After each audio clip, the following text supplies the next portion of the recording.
What's going on, guys? How are we all doing today? Good to see you all in the chat. Now, we're going to do things slightly differently today. Well, no, to the same, but slightly differently. What I'm going to do is I'm going to open up the calling in to speak to Clayton now, but I'm going to let Clayton get through everything that he wants to get through first, from top to bottom, because I know there's a lot that needs to be done, that we need to go over here. He's also the most requested person to come on here, so I'm going to let him get through everything. I've got some stuff he sent over to me to reference. So if you want to start queuing up to speak to Clayton, you can straight away. You just got to send me a DM, and when he's finished, when he feels like he's finished everything and he's exhausted everything, then I'll start adding people into the call like we usually do, okay? So I'm going to bring Clayton on now, and I guess we'll get started. Also, hello to everyone. There's a lot of people in here. I'm very sorry that I have not addressed you all, but we'll get there. We'll get there. Also, just a heads up, I'm not ignoring any questions that come in or any super chats, but we'll refer to them when Clayton is sort of moving on to a different subject, so I don't cut him up. I don't want to like break up the flow of the conversation. So if you have super chats or if you have any questions that come in, I'll refer to them after he's gotten through a particular part, okay? So don't worry, I can see everything. I won't miss anything. All right, so without further ado, we've got the one and only Clayton Chapman. How you doing, bro? Hey, what's going on? Thanks for the opportunity to have me. Thank you to anyone that, like I said, thank you to anyone that ever defends me. I appreciate it. And as I always say, if you watch my drama videos, you know, you don't have to like donate to the channel or anything, but just people calling out the people that have lied about me, that helps the channel. So you doing that, thank you to the people that do that. I appreciate that. Awesome. Well, it's really, really good to have you here, bro. Like I said, you're the most requested person to come on. I know a lot of people want to hear what you have to say.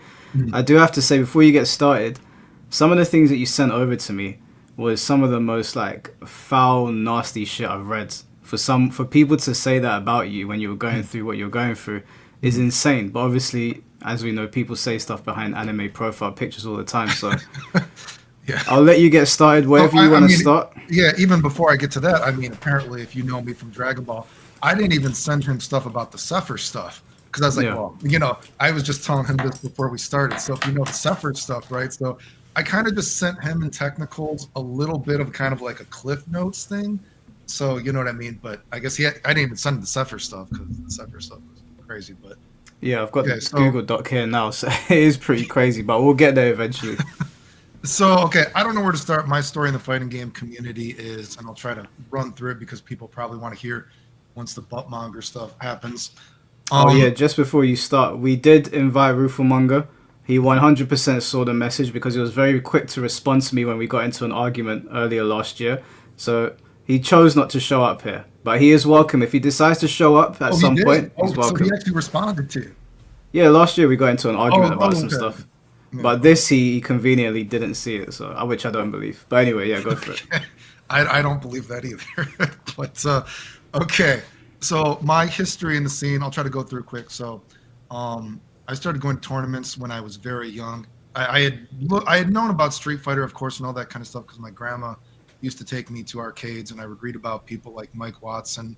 Shout out to Mike Watson. Shout out to the OGs, those kind of people. And I did not know that I was actually allowed to enter tournaments until stuff like CVS came out. And just by chance, you know, I went to those tournaments and I basically started winning right off the bat, pretty much, right? So I had started beating people very early on. And if you know anything about the video game community, there's lots of shit talk. So of course there was shit talk and all that kind of stuff.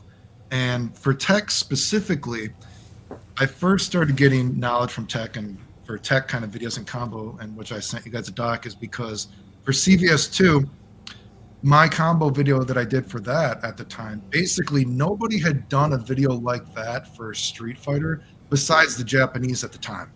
And the Japanese, although I am not the person that actually came up with the idea for the Kim Infinite, they had written in a message that like, oh, thanks to Final Showdown for the Kim Infinite, right? And I've showed, you know, links before. People to this day have still tried to give me credit for the Kim Infinite, which I am not the person that actually, you know, discovered the Kim Infinite or the idea for it, but I was the person that made it work, right? And so the Japanese, they gave me credit for it, but again, credit where credit is due. the idea for something is important because you have to remember some people can't even come up with the idea, right? So the Japanese deserve credit for like, oh hey, how do we keep him in a switch? Clayton, I think something's happened to your mic. Oh, is it going out? Yeah, no, it's come back now. I think it's because you got far away from it. Oh, okay. I'm sorry. So I don't know where I shut off. Yeah, so I've been having mic problems. So anyway, I was just saying that the idea for something is important. So I got to give credit. The Japanese had the idea. If you could keep Kim in his switch stance, then you could keep using the C group juggle thing. And so then I was like, how would you do that? And I was like, oh, well, blah, blah, blah, blah. And if you look at the history of it. And so then I made a video and they gave me credit for it. But whatever the case, that got me a lot of attention. And that was my first sort of clout, I guess you could say. So I think right here, yeah. So the switch stance, keeping him in the switch stance, and the Japanese actually made a video and they gave me credit for it. But again, idea was theirs. I was just made it work. But so that got me credit, and then I started getting more and more into tech, right? And I was winning more tournaments, all this kind of stuff, and especially for Guilty Gear, a lot of people probably don't realize that in Guilty Gear, when Guilty Gear first started off, people knew about like impossible combos and like super jump installing, but a lot of stuff like canceling your recovery frame, storing jump installs, that stuff actually wasn't known before I found it, right? So you would be surprised. A lot of sort of foundational knowledge in Guilty Gear actually came from my videos. And, you know, there's the old VHS tapes on my channel, blah, blah, blah. But to get into how I started to leave the community. So I've been sick for a long time, right? I've actually been on disability since 2003. I've showed my health record. People want to say it's fake, you know, whatever. I didn't hack a hospital, right? No, I showed your health record to someone in my family who works in the NHS, and they said no, it's legit. Oh yeah, no. So I mean, and if my health record looks weird, it's because you have to remember that what happened to me is I did all this radiation and I started developing all these autoimmune diseases, right? So it's not like a normal kind of situation, right? Obviously, someone probably doesn't get that, but some people apparently, you know, when they do radiation, I did all the radiation for my thyroid when I was younger, they just get bad luck and they start developing all these autoimmune diseases. And that's what happened to me. And then I was dying from C. diff, which I've also showed the record. And if you don't know what C. diff is like, normally you don't get C. diff unless you're in the hospital a lot, which I'm in the hospital a lot, right? Or if you take too many antibiotics, and what happens is you have good bacteria and you have bad bacteria in your body. And basically I had only bad bacteria in my body. And so then I was dying from C. diff for a while, permanent side effects from that. But whatever the case, you know, it's not good. But so anyway, I had ended up 2006 is when I ended up basically leaving the community because the community just talked so much shit, and people were always like, you know, oh, how could you let Final Showdown win again? Blah blah blah. Always trying to make up some bullshit, and I'm like, why am I going to tournaments? Like I'm so sick. I'm sick in between matches. You know, you could see my hair falling out at tournaments. You could see I looked fried in some of those pictures, right? So anyway, 2006, basically leave the community, and I become just a tech dude for the most part, right? And like I've showed you and other people, the community really still had this hate boner for me that they didn't want me to be the one that was coming up with all this tech and video games. And as I've showed in the forum stuff, right, I would come up with tech, and there are actually stuff like Dustloop. You could see they actually completely wiped all my posts from Dustloop. It just says Final Showdown, 0 posts, right? But you can see the post that there's people responding to me. So I don't know how people don't think that that's like suspicious. And then I've even showed the moderators, oh no, Clayton, this stuff is fake. It's not real, blah, blah, blah. Then later, once they could do it, they would post it as their own, blah, blah, blah. And, you know, I had continued to make videos even after I left the scene. Obviously, the Marvel videos, which people still try to recreate the Marvel videos that I did in Marvel 3 10, 15 years later, Guilty Gear, stuff like that, blah, blah, blah, blah. You know what I mean? But now, let's get into a little bit more of the buttmonger stuff, what happened for Dragon Ball. Because some people are very confused. They don't know what the beef is between you and Rooflemonger. Yeah, so Dragon Ball, what happened for Dragon Ball is that, again, I knew people lied about me, but I didn't know it was so, like, deep rooted, so to speak, because I wasn't really in the scene. I was just a tech dude, right? I wasn't going to tournaments anymore. So for Dragon Ball Fighter Z, I'm a nerd. You asked me about Dragon Ball, right? As well. You're going to do some video about it, apparently.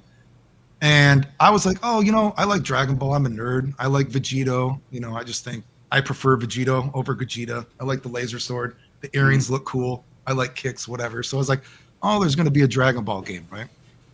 And I had kind of made it my mission, right? I had talked about the game for a little bit in the forums because I like to analyze games. And I was posting, I'm like, I think you can do this. Like, I'm watching these videos. I'm like, people should try this. And basically like, oh, no, this doesn't work. This would never work because people, they would have done it. And I'm like, I'm the same guy that you guys are still trying to recreate my old Guilty Gear videos from 10 years, whatever. I'm pretty sure this works. And people were like, no, this doesn't work. You know what I mean? And so I kind of made it my mission. I'm like, you know what? I'm going to prove that I'm the greatest tech dude ever in the scene. You know what I mean? I'm going to analyze this game like I've never analyzed the game before. And I've made videos before explaining how I was able to do it. So for a game like Dragon Ball Fighter Z, when a game is brand new, right? Not like a Street Fighter, so there's foundation before it. Not like, say, Tekken, there's some foundation before it. But when a game is brand new, like Dragon Ball Fighter Z, I think the best thing to actually do if you're trying to find tech is watch scrubs play, right? Because there's never been a precedent for how anything works in the game yet. So what I did, instead of everyone was saying that if you're old enough to remember or you were back there, people were saying that Tatsu and Nakio were the best, right? Because they had played the beta for like 9 months or some shit. And they got invited to every event. And I'm like, dude, at some point, they need to try something different or you're never going to find anything. So I was like, fuck these guys. I'm going to watch the scrubs play. So what I did is I watched all the scrubs play because when they're mashing on buttons, Omni/, Clayton the Tech Thing. Thanks for giving Clayton the opportunity to share his story with the community. Mike, here's some support. Hey, I appreciate it. Thank you. Thank you, bro. So for Dragon Ball Fighter Z, what I did is I watched scrubs play because they were mashing on buttons and all this kind of stuff. So then I could actually see the properties of the moves, right? And I'm like, okay, so this is how this move works. Just like when I was talking about the cell loops before anyone did it, I had to probably watch hours of scrubs play because I'm like, can someone please just do Cell's swipe move and see if you can cancel to his flip kick? Nobody would do it, even though they were getting invited to all these tournaments. And I'm like, just please, just drop one combo, try to see if you can cancel the first hit of the swipe. Nobody did it. So I was like, I had to watch hours of scrubs play. And finally I saw a guy, just somebody mashing on buttons. And I was like, right when I get the game, there's going to be a cell loop. I can tell this works now. You know what I mean? Just like Goku double super. How did I find the Goku double super? I was like, dude, you can tell that supers in this game work because the guy is sliding. And so if Goku's doing a super like this, what we know about the game from like an established point so far is if guy is sliding, supers work. Somebody please just try Goku double super. And people were like, no, I don't want to. And it was like, what the fuck, dude? Were they saying that because it was you asking?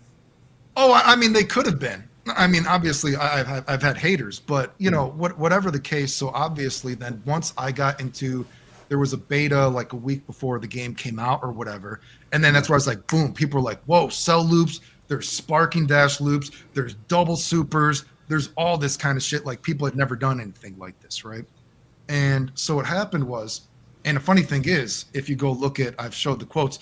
Buttmonger was actually then in my videos thanking me for helping him, even though he supposedly never watched my videos or anything like that. I don't know if you have that. I know maybe you could post that, right? So yeah, I'm just looking for it here. The Google document's quite big, but yeah, no, if you continue, I'll have a quick look around for it. So what happened with Dragon Ball, which I think kind of, made me get even more hurt, is I was blowing up Dragon Ball in a way that no fighting game had been blown up that quickly, right? Yeah, so Buttmonger, the funny thing is, and why that's in French, because I was like, once he realizes that he's forgotten to delete some of his comments, he's going to delete it too. So don't just make me screenshot it. Other people from different countries screenshot it too. because he was known to delete his comments, right? So that's why we got the French thing, right? Caught him red-handed. Yeah, right, because he was deleting comments, right? So anyway, right, so one of the things that happened with Dragon Ball is because no one had blown up a game that quickly, right? You know, my YouTube, finally, I started getting some like followers, because before that, you know, people had said that I faked stuff before, right? But again, I never really, I just thought it was some haters, right? But I knew obviously my YouTube was not as big as other people, despite doing more than them, right? But Dragon Ball, I was blowing up in such a way that had not been done before. It was like impossible to not see my channel, so to speak, right? And so what happened is, so Buttmonger and other people, basically, they would take what I had done and they would repost it as their own for clout then eventually, right? But inevitably, of course, some of the tech I was doing was so advanced that they couldn't do it at the time, because you have to remember, you can go back on my channel. Again, I don't know how much you know about Dragon Ball per se, but I was posting about homing dash rejumps were going to be possible in the beta. Those did not start becoming a B&B until the second year of the game, right? You know what I mean? But I'd done it in combo videos and all that kind of stuff. So basically, if somebody in the community could do what I did, they would post it, generally speaking, like Zhao. If people know Zhao, I didn't post a link to him, but you could look at his channel. He's one of the few guys in the tech community that actually gave me credit for everything that I did in Dragon Ball. I don't think I posted a link, but I'm sure other people. I know who he is. I've seen his stuff before. Okay, yeah. So Zhao is one of the few guys, and you can watch his channel. He even gave me shout that I'm the person that found all the Dragon Ball Z tech before. So, and he's actually donated to my channel even before. So shout outs to Zhao. Zhao actually donated to my channel before because he felt bad because of, you know, all my stuff was being flagged. So thanks to him. So anyway, I haven't talked to him in a while though. I don't know what he's doing now, but he still does tech. Anyway, so where was I? So anyway, yeah, so if someone could recreate what I had done, you know what I mean, then they would try to post it as their own for clout, or if they couldn't do it, they would say that it's fake and not real and that I cheated. Just like I sent you screenshots of a lot of the bomb loops that I was doing the first year. People were trying to say that that was a bug and a glitch and not real and that I cheated. I think I sent you a screen cap. People were like, oh yeah, it's another Clayton Konami code, another fake combo that's not real, all this kind of stuff, right? And even people like Buttmonger, I showed the video. Buttmonger was going on videos and saying that all the stuff I'm doing is not real and won't work in a real match, right? Yeah. Oh yeah, so that too. Yeah, so that's another thing. So okay, so that was an interesting thing too. So Buttmonger as well at that time, he was going, and of course, I don't know if you're going to show the videos. Of course, Buttmonger was saying that I faked dying and all this kind of stuff. But before I get into that, Buttmonger would basically go to any social media platform he could and try to make up some lies about me. He would go to, there was the tournament stuff. If people remember Bum tournaments, maybe someone in the chat remembers, is it Bum, the New York guy or something like that? They used to hold all these tournaments, and he would go into those streams and he would start to try to say that I'm somebody that harasses people to get people to not watch my videos. He would try to say that the stuff I'm doing is fake, etc. You know, he would go on stream, say the tournament, you know, all tournaments I won are fake, combos I've done are fake, all that kind of stuff. And I had originally, oh, if you want to play it, yeah, you can play that. Yeah, so this is the video you're referring to. It's just one of many examples. Just let's see. So have you got sound on there? Yeah, Is there no sound? No sound, yeah, I can hear it. Yeah. You can hear it? Yeah, I can hear it. Oh, okay. they're pretty desperate and sad. Clayton's done nothing but character assassinate himself the whole time he's been trying to go after me. Like, literally deleting his Reddit posts, telling people, you should be thankful I play this game. You should thank me that I want to play your dumb game. Like, oh, fuck me. Double fuck me. Hard to talk and play at the same time. But yeah, Clayton's a piece of shit. He's a giant piece of shit. And he offers literally nothing to the community other than combos that don't work in real matches. Oh, but don't worry, guys. He made the one Goku combo I'm about to do 2 seconds before the next person was going to make it. This guy. Right. So basically, combo, like, you know, so 23 he even minutes. he started he started growing his channel off of lying about me because basically, again, the tech I was doing, again, some of the tech I was doing right when the game came out, we're talking about the beta, didn't even start getting used till the second year of the game, right? Because it was very, I had done all this shit basically, right? So anyway, so he was doing that stuff on his stream, and he would go to other people's streams, you know what I mean, and try to make up lies about me. Yeah. And he would go to Reddit, and obviously he tried to accuse me of faking stuff, blah, blah, blah. And he would actually be the one that he was the one deleting his post, but he tried to say it was me. And eventually, why I had originally ignored him, right? And I didn't say anything, right? And the first time I called him Buttmonger is because if anyone that watches Dragon Ball Z, I had made the Piccolo nutsack loops. I just called them nutsack loops, and orbs are inert. He watched Dragon Ball Z. Do you remember, there's a meme, the orbs are inert? Have you ever seen that? What, are you talking about the Hellzone grenade? Yeah. So do you remember there's a thing called there's a Dragon Ball Z meme, like the orbs are inert or some shit like that. I don't remember that one. You never seen that? So anyway, it's like a stupid meme. So I started doing all these crazy comments with Piccolo, and I was like, oh, the orbs are inert. Oh, it's a nutsack. Lots of little nutsacks. I just called it stupid shit because I need something else to name the combo, right? You know what I mean? Yeah. And so eventually then what happened is Buttmonger started giving credit to that to Apology Man. When it was funny because Apology Man was linking to my videos, and I was like, and I just said offhand in a comment, I'm like, this fucking Buttmonger dude, what the fuck is this guy's problem? He's just like so insecure. And then that name kind of started sticking. And so then he started trying to say that I was harassing him and I was getting people to talk shit about him, which, I mean, if you do talk shit about him, I don't care. But I wasn't telling people to go talk shit about him like that or anything. Yeah. But anyway, so then basically, not wearing any pants. Sorry, I'll go like that. So sometimes I do streams in my boxes as well. Exactly. Right. Okay, we're the same. Okay, so basically, then what happened is he started going so hardcore. He started trying to say that I had faked dying and all this kind of stuff, and I had faked cancer and all this kind of stuff, which you could put. I know I've showed that kind of shit. Yeah. So I've got a screenshot here.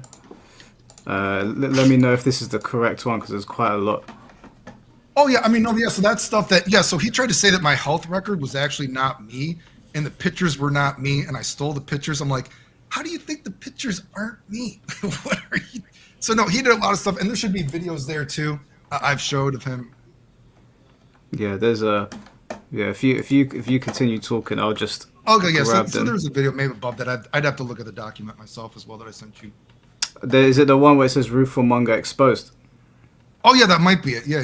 Yeah. Okay, there was that might have been the first YouTube video I made about him or something like that. But there was a. This one. Oh yeah. Okay. Yeah. So do you want me to play it? Yeah, if you want to play it, yeah, you can. Yeah. Okay. Just because I've been getting asked about this again, I'm gonna try to make this video not too long because when I post too much proof, people actually don't want to watch it. So I'll try to make it a little bit more concise, right? Well, let's just watch this. So are you talking trash about Clayton? Why is that? Because he's constantly bad-mouthing me for months and months and months.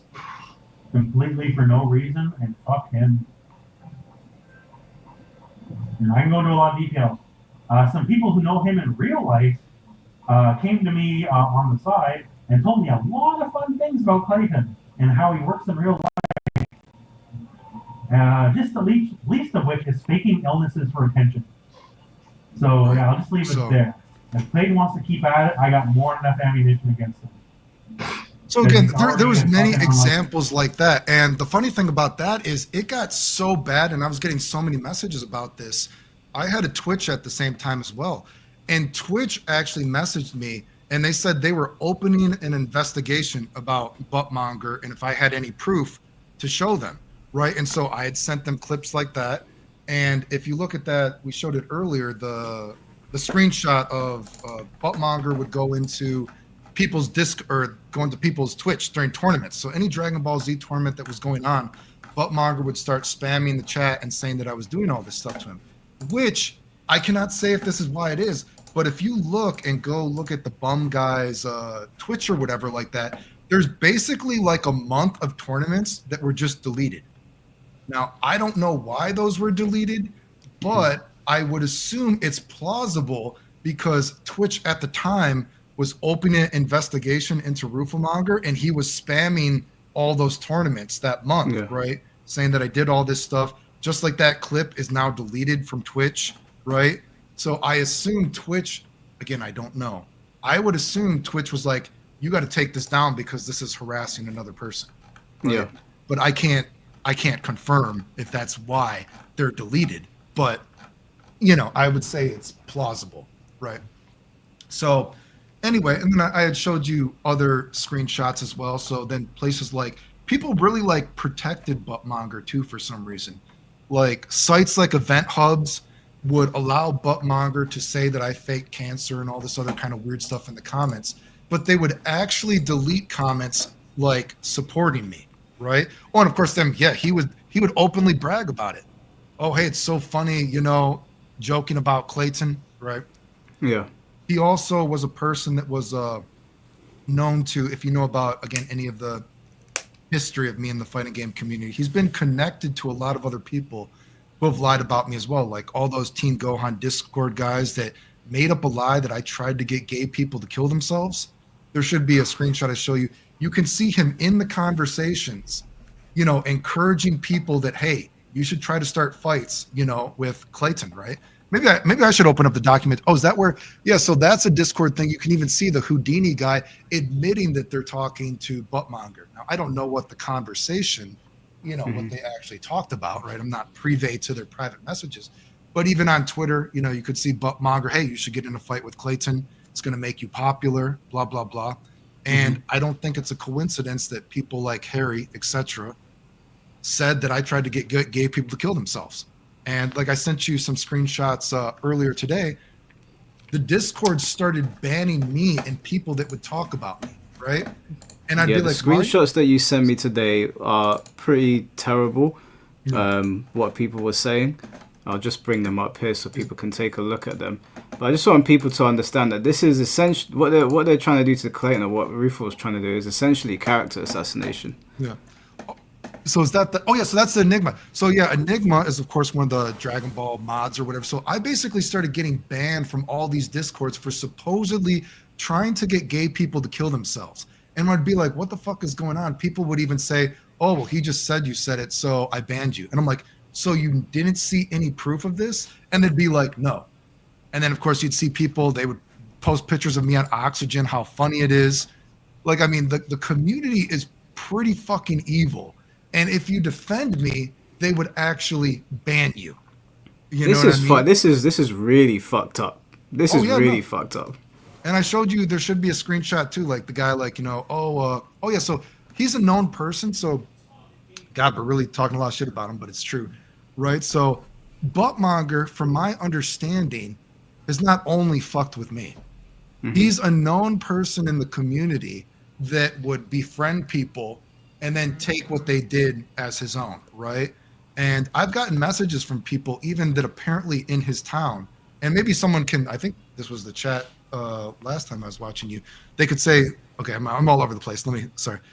Even when Buttmonger was doing all this stuff, that I had gotten messages that apparently Buttmonger was a known person that had harassed people before, even in his town, right? And when I was watching that stream of you, someone posted in the comments when I was watching it back, oh, Buttmonger actually got fired from his job before. His last job he was fired from. And so I tried to look it up, and apparently he did lose a job he had as a phone operator. So if anyone can look that up, because now at first I just thought people were egging me on, right? Maybe like, oh yeah, he's a known harasser. So I was like, I believe it, but maybe part of it is to egg me on. But when I saw other people were like, yeah, he's been fired from his job for harassing people. That's how he lost his job before. No, I don't know exactly, but now it kind of sounds plausible to me. Do you know what I mean? So yeah, he's been connected with, and of course Event Hubs is a very shady site. Event Hubs has been a part of, many frauds, people faking illnesses. The Sephr guy, which I showed you just before this started, the Dragon Ball Z community, it's really fucked up. I mean, the fighting game community is really fucked up, and it's strange that people have protected Buttmonger when, you know, I've showed the videos. He brags about how lying about me made him popular. And I try to post these videos to let people know these guys are lying about me. And I've showed the screenshots, dude. You get banned. You get banned if you defend me. And so I don't know. I could keep going, but I think this is kind of a good sort of cliff notes of the situation. I think you should keep going because as far as I can see, they have slandered you. And I mean, the way we do things over here, I could give less of a fuck about these people and who they try to ban. So you can say whatever you want to say. You know, I'm not part of their world, so you're open to say whatever you want to say. Yeah, so I mean, of course, so I mean, this is the Buttmonger thing, saying that I faked all these health things, and I can always say, trying to pretend that I faked my health is so weird because I left the scene while I was still winning tournaments. I've showed it. I was still winning tournaments, okay? And if someone is going to fake being sick, wouldn't they fake being sick by having like a GoFundMe or something? I never had anything like that. So I must be the stupidest scam artist in the history of the world that I'm going to fake being sick and then not try to get anything from the community, right? And it's even more ironic because, again, Buttmonger has been a part of places like Event Hubs and, you know, all these other people who have actually scammed the community for money. I find that pretty strange, right? I mean... So Event Hubs was essentially running damage control for this guy. Oh yeah. So Event Hubs Event Hubs would Event Hubs would delete posts defending me. They allowed Buttmonger to lie about me in all the comments. Oh yeah, look at that. I mean, do you think that's a normal thing to do? Do you know, this stuff does annoy me because, again, I'm so sorry. I don't have a problem with people being anonymous, but when you're being anonymous and doing this, I can only take you as a pussy. Like, this is ridiculous. Like, guys, it's very strange, like I said, and the thing about, and people trying to say, you know, oh, I'm the first person I ever did it. Listen, if I didn't want people to do the tech that, you know, I've done, why do I put it out there, right? So people try to say, oh, Clayton, he wants credit for everything. He wants credit for everything. It's like, I just don't want people to lie about me. Why do you need credit for what I taught you, right? You know what I mean? And so people, oh, he wants credit for everything that he did. He's so narcissistic. And I'm like, I think the real narcissist is the person that lies about me, right? And then tries to take credit for what I did. And then I showed that as well. Like, people, look at these. These are people that still go to tournament. Elvin Shadow doesn't go to tournaments. So you're telling me people try to say like Clayton was not a good player. On disability, why do you have people like Elvin Shadow, who's still considered like a top player to the day, whatever? They're like, oh, Final Showdown, he should be, you know, the leader of Team America, Team East Coast, whatever. Like, I was going to these tournaments and winning them very, very sick, right? I mean, you looked at the picture. Well, I don't know how many pictures you looked at, but I've showed the pictures. My hair fried after radiation. Like, yeah, no, I saw one of the pictures that you put in the Google document. I'll bring it. Do you mind me bringing it up on screen? You post whatever, yeah. Also, we got a super chat from C4 saying, after this, you have to hear this is the guy you're talking about, right? Oh, yeah, the Sephr, yeah. Yeah, afterwards, we'll talk about it on stream because Clayton did show me the documents. Yeah, so there's some images here. I think you said that you were going through chemo at the time. No, I didn't have to do chemo. I just had to do radiation. So no, I never had to do chemo or anything. But no, I did radiation. So you could see, yeah, dude, I was losing my hair. I got fucked up. Like, it was not good.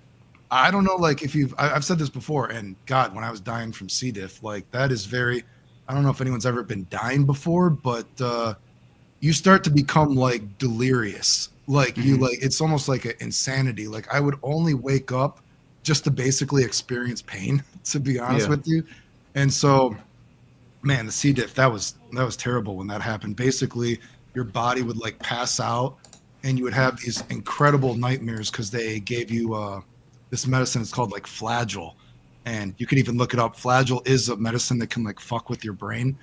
And so basically, I would just pass out from the pain and wake up from like a night terror. And again, that's more of a fitness video though. I haven't talked about that too much in the video game stuff, but there's fitness videos about that because it took me a year before I could even work out again after I had C. diff.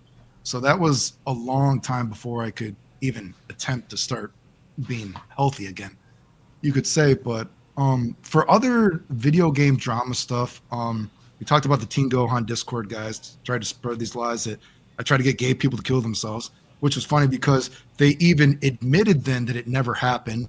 But one of the guys said it was just his opinion that it happened, and you can't lie about an opinion. So he's not, you know. Yeah, I saw that screenshot actually. Let me bring that up. I found that quite funny. So you think that I tried to get gay people to kill yourself? So you spread it as like a fact. I was like, okay, and you can't lie about an opinion.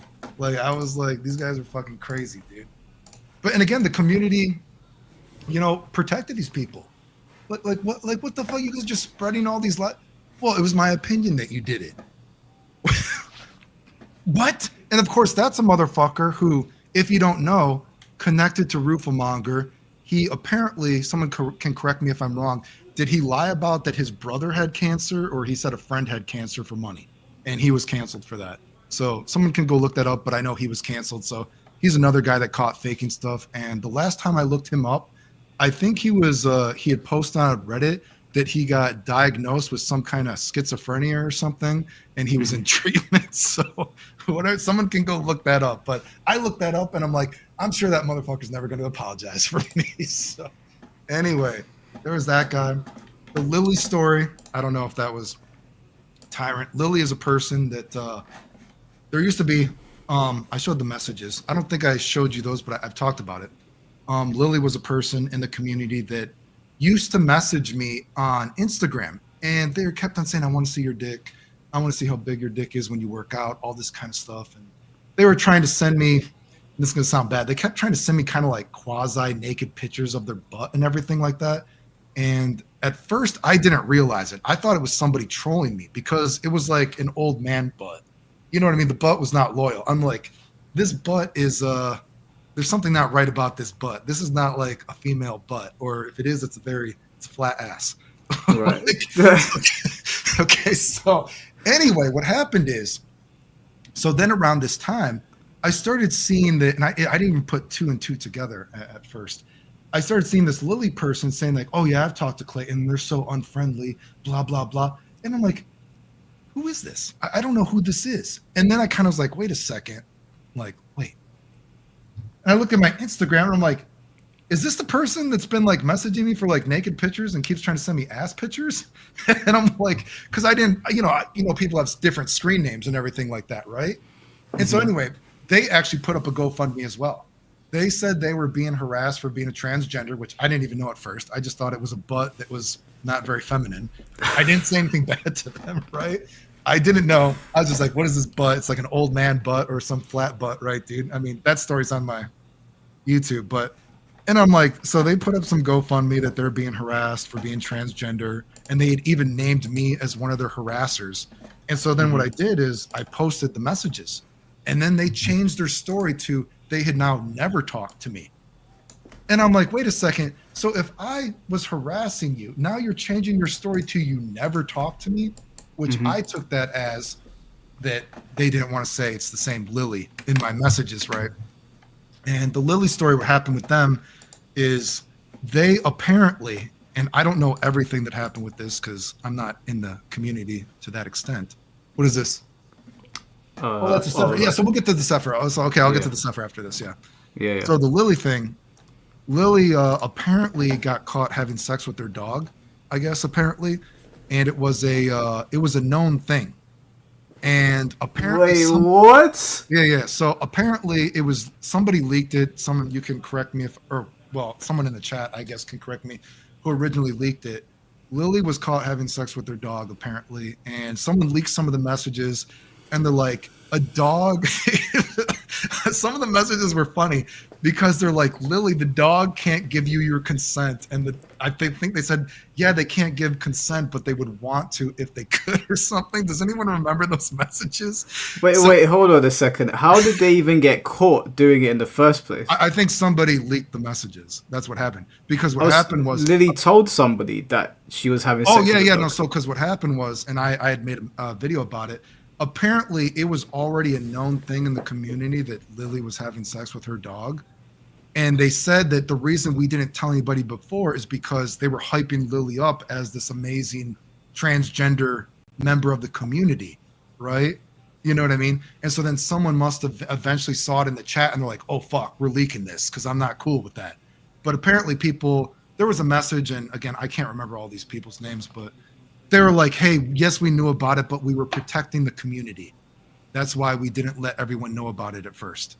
How is it protecting the community to not report animal abuse? I don't know. I mean, I don't even know what happens, because if Lily's a transgender, does Lily do the dog or does the dog do her? I don't know. I mean, so whatever. Dude, this is the LGBTQ, right? You know, I've said this before, dude. The LGBTQ have taken something that's supposed to be for good and are just completely insane, right? You know what I mean? They use it for this virtue signaling. They're constantly the worst people in the community that are getting caught doing fucked up shit. You know what I mean? So that's the listing. So the Sephr thing. Okay, the Sephr thing. Right. This dog thing has sent me. You can look it up. You can look. I have a video about it. I'm reading the chat. People seem to know what you're talking about. Yeah, okay, I thought the Smash scene was bad. Now you're telling me the Dragon Ball Fighter scene are fucking their animals. Yeah, so I don't know who was doing who. I don't know who was on top. I mean, I don't know about that, dude. All I know is the pictures that I was getting from. Please don't tell me it was like a Chihuahua or something. Did this dog at least have a chance? I don't know, dude. Like I said, all I know is I was like, wow, another person that lied about me is, you know, a degenerate. But, and I thought the worst thing about that was that apparently. Wait, I know you can't get any legal relief, but I hope you're venting in the court of public opinion at least $5. Oh, well, you should have sent that to me. Send that to me. We'll give it to Mike. I'll share the super chats with Clayton. Okay. So anyway, okay. So the Sephr thing, and this is crazy. Okay, so the Sephr thing. Sephr was a guy who was being, again, event hubs and Rooflemonger. I don't know. Is it just a coincidence?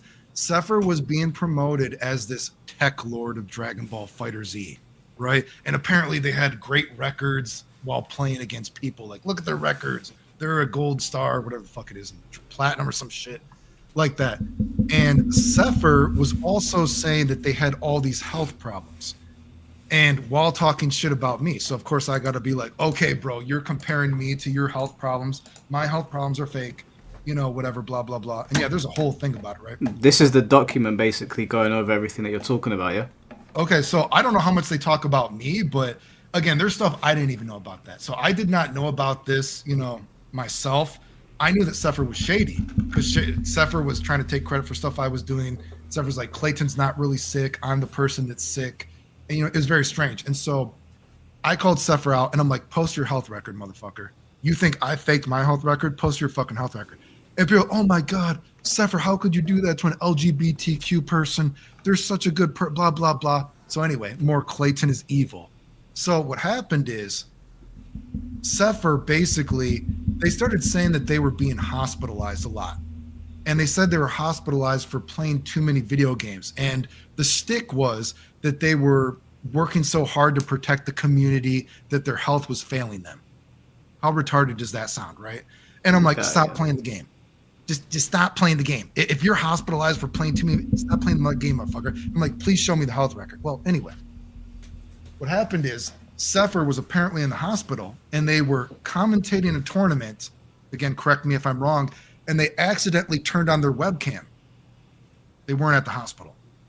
So then people started looking Sephr up and they're like, of course they're like, well, maybe Clayton is right about this person. Now what happened is, you know, stuff happened I didn't even know about. So to people in the Dragon Ball FighterZ community, I don't know if they're there, but Saturn messaged me. I think Saturn is a European member of the community. And Saturn had told me something along the lines of that they thought that Sephr was making a fake account to try to get nude pictures of them. Very strange, right? You know what I mean? Right. And so I started theorizing that I think what Sephr is doing is the Sephr guy, he's making these fake accounts and he's going to try to get all the nude pictures from higher respected people in the community and then be like, hey, I got your naked pictures, dude. You can't expose me for anything I do, right? Now, it goes deeper than that, and you guys can read the document. Apparently, Sephr actually had 7 different accounts, I think it was. And all of these 7 different accounts were basically, elevating the real person to a very high status in the community, right? So they're like, oh, we know Sephr. Sephr's amazing. Sephr does this, blah, blah, blah.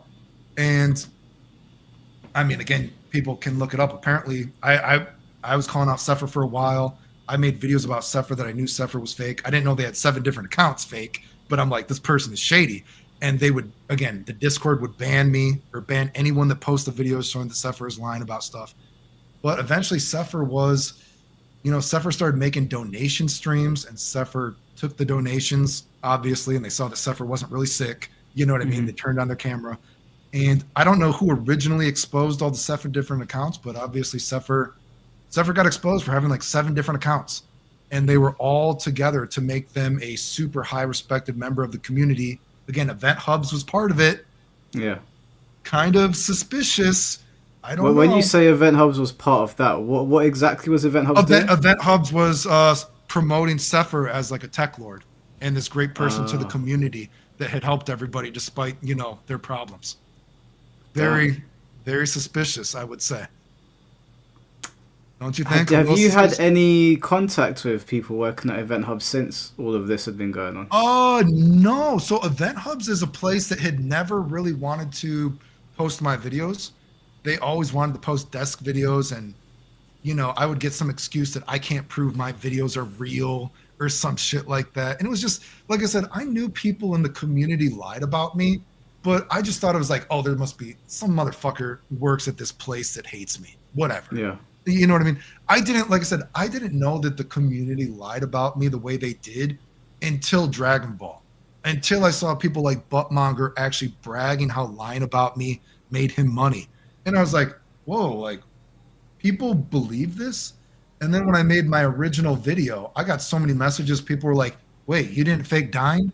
You did win all these tournaments? You didn't fake all your combo videos in tech? And it's like, I didn't fucking fake this shit. What the fuck are you talking about? You know what I mean?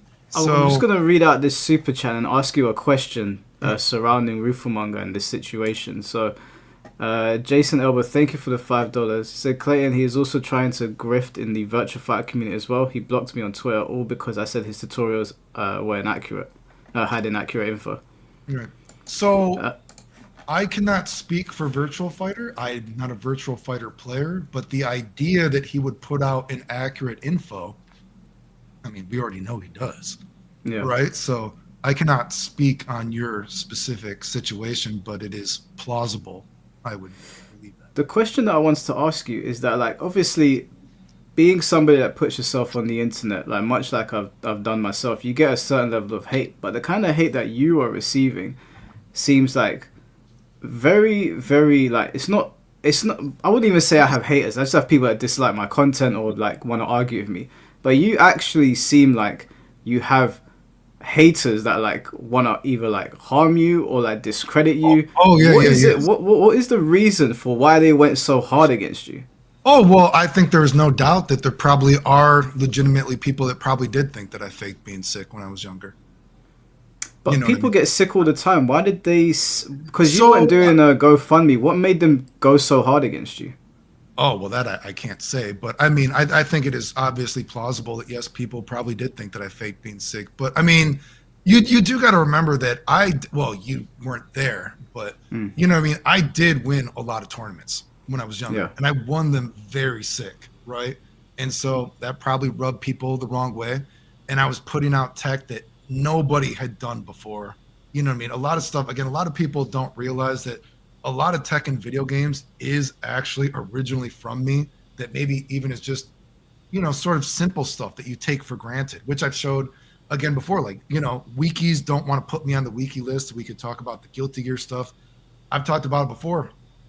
God, I mean, I was left for dead at a fucking tournament before.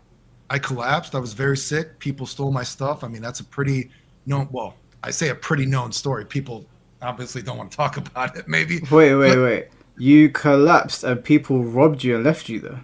Yes. So that was at a Chicago tournament, and I've talked about that before. That was in 2006, and I collapsed at a tournament, and I was just taking so much fucking medicine. I was very, very sick, and I ended up collapsing at the tournament, and people stole my stuff.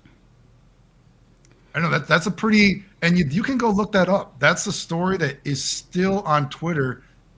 You could go look that story. Like, it's not related to Dragon Ball, but you could look. There's people joking about it from years ago. In the are these people in the fighting game community, or were you just in a rough part of Chicago? No. Fighting games, yeah. There's a Guilty Gear tournament. Wow. Yeah, no. So Guilty Gear was cooked back then as well. Yeah, no. So, and the funny thing about that is, one of the people, and if you want to see how weird that is, and again, this is Guilty Gear stuff, not Dragon Ball stuff. One of the people, if you look at some of his posts, originally this guy like loved me. Now, I didn't realize that he hasn't told me he's gay, but he apparently thought that he was in a relationship with me. Don't even ask me that. I don't. Okay, you know what I mean. So one of the there's the messages. I got the receipts. So Did you send them to me? No, because this is Guilty Gear stuff. But I could. Okay. I mean, I could, but so this guy, his name is Dennis Quiba, I think is his last name. I should have given it away. I don't know. So anyway, I mean, I can post it. So this guy is basically apparently, and I've looked at his messages because again, I didn't know people were like lying about me throughout the years like they were. But once Dragon Ball came out, I started looking it up, and I saw this guy, man. He's putting really weird messages to me, and I told the story. This is a whole nother story. Just by chance, I had gone to an anime con. And there's a guy named Viteru. I don't know if people are old enough to remember Viteru. I think Viteru might have gotten like top 5 at some Evo before in BlazBlue. People can correct me if I'm wrong. It was after I left the community. But Viteru was there. And just if you know, Viteru is a little bit quirky if anyone's ever met him before. And he kept telling me that, hey, people like Dennis, they really want to see you. And Viteru kept on saying, and this is a little bit not exactly video game related, but it goes to show you why you should take care of yourself. I hadn't seen Viteru in probably like 10 years since I was like dying, right? And Viteru was like, I don't know if Viteru is gay. Viteru might be gay too. Sorry to just put it out there. He might be, but Viteru was like, wow, you look so good. Are you like taller now? Blah, blah, blah. And I don't think Viteru realized that he was like slouching, like dedicating his life to video games. He looked really rough. He was like slouching. And I was like, dude, I can tell you don't take care of yourself. And I'm like, I told you, dude, when I was dying, dude, and I left the community, the most important thing for me to do now is my health. All I do is health stuff now, dude, right? Because I told myself I didn't want to die a sick person, right? And so, I mean, that's kind of the motivational thing. But Viteru, he looked really rough. And Viteru, he kept on wanting me to meet all these people in the community, like Dennis, who I would later find out. And I saw Dennis, and Dennis kept on looking at me like he had never seen a piece of Popeye's chicken before. Like Dennis was like, and I'm like, bro, I am not meeting this motherfucker. Don't play for that team. I am not meeting these dudes. These dudes are so weird. And I've showed the messages. Dennis was then in my private messages talking about how much he misses me and how he had wronged me and how he wants to be with me again. I've said, these are the messages. Go look up toilet blooper. I called the video toilet blooper. He's a little fucking toilet blooper. So Dennis is in those messages, dude. And I'm like, who the fuck? I'm like, I don't want anything to do with you, dude. I don't know if you think we were in some relationship. You're weird. And if you look it up, Dennis is now a person that says I fake dying, my health is fake, and he messages random people on Discords, and he tells them how I betrayed him, and that I was his master. He was like my slave. And I'm like, what are you talking about? What are you talking about? Are you insane? And so because I don't want to be with Dennis, Dennis now hates me. It's very strange. And I've tried to message people, and I'm like, bro, is Dennis gay? What the fuck is going on with this guy? And they're like, oh, you didn't know? Dennis has never had a girlfriend before. And I'm like, oh my God. The title of this video is insane.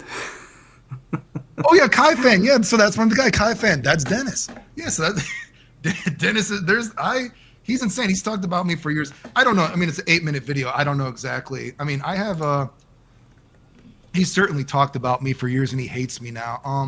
I think it's called Toilet Blooper though. Toilet. This was the I typed in toilet bleeper. This was the So only there might one be that came. multiple videos. I mean, he's So talking wait, shit. are there multiple guys that were trying to have sex with you? Oh, well, yeah, but I mean, there's multiple. But I'm talking Dennis. There's multiple videos about. But This is crazy. anyway, Dennis is another fucking insane psychopath, and I see people talk about technicals. So, like I said, Elven Shadow protects people like Dennis. Dennis is like a stalker of mine who messages random people about me, jokes about me dying and how they stole my stuff at a tournament. He's not all there, dude. Mhm. I mean, it seems it. so This is that's crazy. Do you think, like, obviously, I've seen some of the comments in the chat, and so I've seen some comments that people have left you.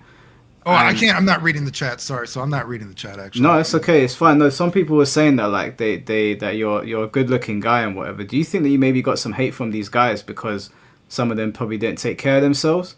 Oh yeah. So I mean, that's another story. We could talk about that. So again, that's a weird story in the video game community. So again, Just before you move on to that story, I'll just read out the super chats that just came in. Mike, I told you Ruth was a clown. Now Clayton is getting into that. Thank you Oh, for yeah. the $4.99, Joe. I already knew, bro. I just didn't know it was this bad. This is really bad. Chaos Scarlet, thank you for the $5. Clayton is being honest. Story hasn't changed since back when. It's sad to see people gang up on him. Oh yeah, no. Like I said, I've nothing to. I don't know who Kaiser is. Kaiser, I know that name, but thank you for the $2, Wolfsbane. Yeah, anyway, sorry. Yeah, continue. Yeah. So in terms of looks, and I do have fitness videos on my thing. I've said before, we talked about the C diff thing. I don't want to talk about too much of the health stuff because it'll be depressing. But so when the C diff happened, my doctors were actually giving me my will. They're like, you could die. C diff I got C diff really bad, and I met other people in the hospital. Thankfully, I didn't if I didn't recover the first time. And did you say your aunt is in the medical field? Is that what you said? Yeah, one of my family members works. Okay, in the so NHS. what happens with C. diff if you get it bad? It can actually kill you. So I actually met other people in the hospital. Thankfully, it took me a year before I could do anything again. But I met a girl. She had to get the poop bag. You know what I mean? Because what they do is, if you don't recover the first time, then they actually put someone else's poop into you. You know what I mean? Well, you don't know that, I guess, but you don't know that. And then if someone else's poop doesn't work for you, then you get the colostomy, the poop bag. So thankfully, but man, it took me a year before I could do anything. And so that's how I started, devoting myself to, being the most healthy I could be. Obviously, I still have a lot of health problems because, the radiation, I developed all these autoimmune diseases after it, right? It just is, what are you going to do? But so no, I've tried to keep myself healthy. And yes, since I guess looking how I do, if you think I look cool, whatever, I have had stalkers and my pictures have been stolen on the internet, which there is a video game story related to that. And so there used to be a site called, and I have a video about it on my channel, beautifulpeople.com. And I got #1 in the world on a site called beautifulpeople.com, years and years ago. And so my pictures, they used to get stolen. And I have, it sounds cooler than it is. It's kind of a little anticlimactic. But I've met B-level celebrities, sugar babies, you know what I mean, that kind of thing. But from that, my pictures have been stolen. And Oh, yeah, I can see it here. yeah, so beautifulpeople.com. You did a review on it, and the thumbnail's got the picture there. yeah, so I had gotten #1 in the world on that site before. So yes, people had stolen my pictures, and I've had stalkers from just that. And I posted before, there's a group called Team Yase. Now, I can't say for sure, right? But so there you go. So anyway, It's this one here, yeah. yeah, so there you go. Yeah. So Team Yase, there was this guy named Jay, right? Well, there's a guy. I assume he's still a guy. He could be a girl. Who the fuck knows? Right? I don't know. Right? So Jay, and you can look it up. I think it's plausible that Jay is actually, and he's a video game guy, I think it's plausible that he is one of the guys that was actually stealing my pictures on the internet. Because it was around 2015, 16, that kind of thing, when my pictures were really getting hardcore stolen. And you got to remember, I did not actually use social media at this time. This is before Dragon Ball FighterZ. But Jay had found it out where I live. And I started getting these messages like, are you Final Showdown? And I was like, oh, yeah, that's me. And he's like, do you live in so-and-so city right here?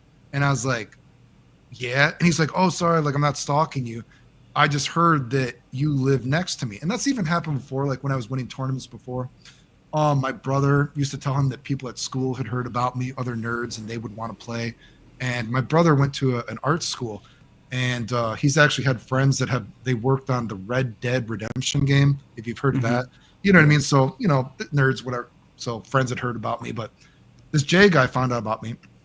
And so what happened, the story for that is Jay was like, oh, yeah, no, I'm not stalking you, but hey, could we hang out? And Jay wanted me to go shopping with him. I showed those messages before. You know what I mean? I'm like, oh, okay, I guess. Right. And he wanted me to play video games with him. And so I went over to their group and I played video games with them, never talked shit about them. I beat them about 50-0 each time, something like that. Just left. I was like, thanks for inviting me. And I even did something, someone messed with it. I made them golden graham s'mores. Like I have that video on my channel, if you've seen it. I was like, you know what, just for goodwill, I'll bake you not cookies, but some golden graham s'mores. And I just gave it to the group. You know what I mean? You guys could have it, whatever. Just try to be nice. So you can look on Twitter. And this is something that happened after Dragon Ball became a thing.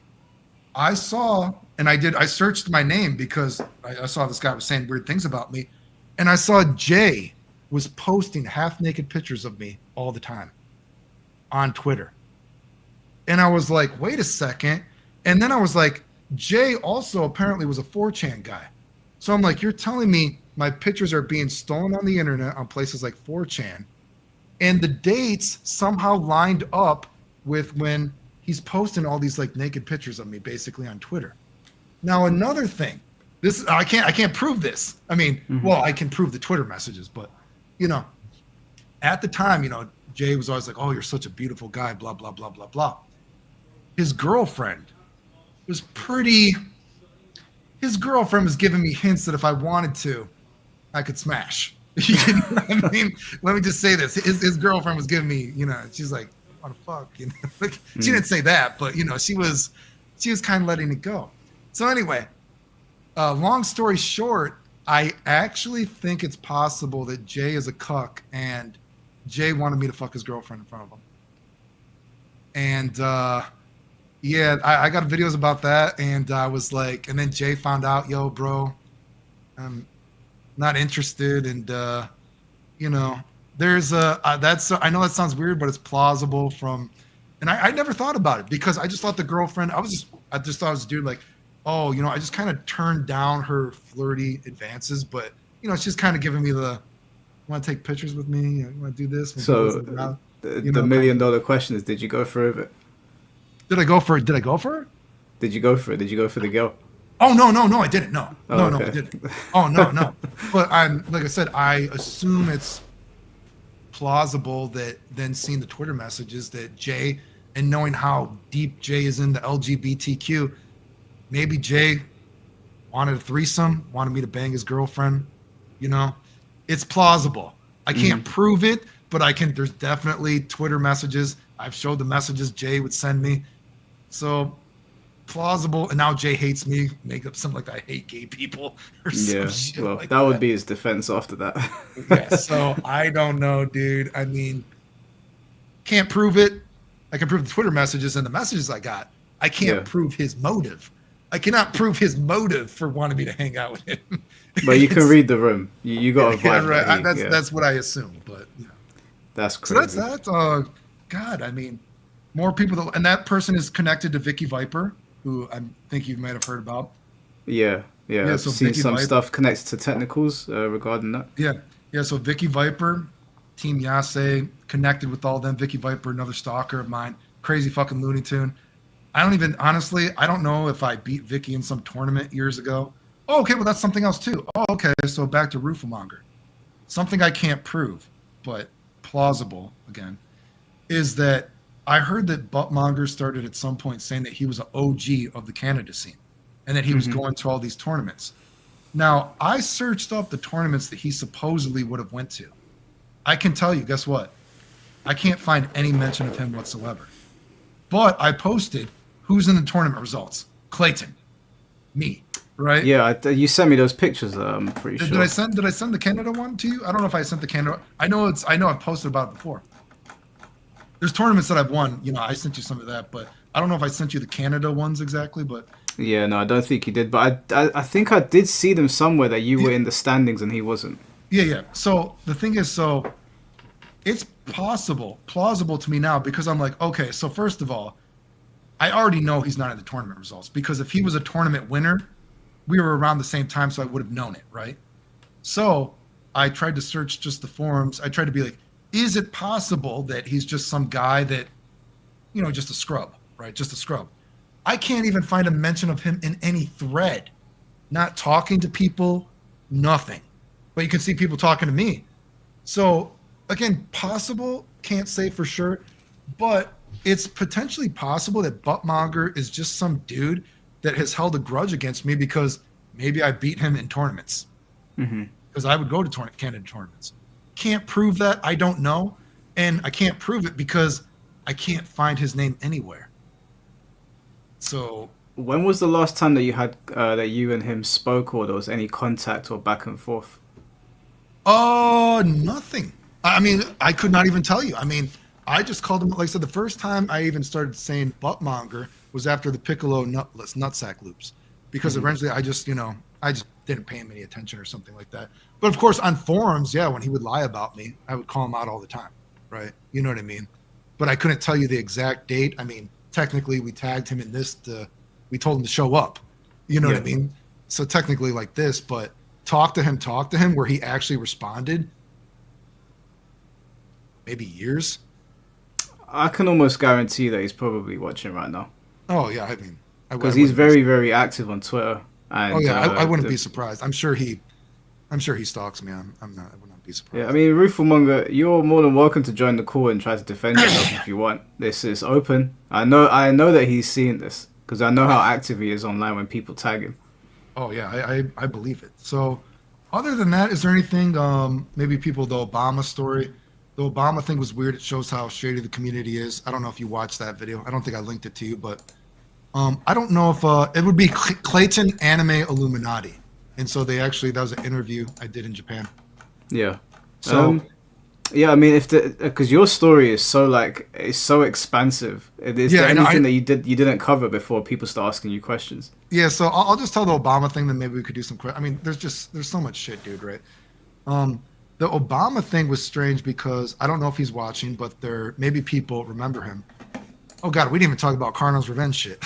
But whatever. Yeah, you can go into it. These guys want to hit. Revenge only has like 50 or 100 people that play the game anyway. But no, so the Obama thing is weird because whatever. So there used to be a guy named Mike Boy. Mike Boy used to go to tournaments. I don't know if Mike Boy is watching this. Mike Boy is a guy that I actually kept in contact with a little bit after I left the scene, and he would sometimes tell me about what's going on in the video game community, blah blah blah.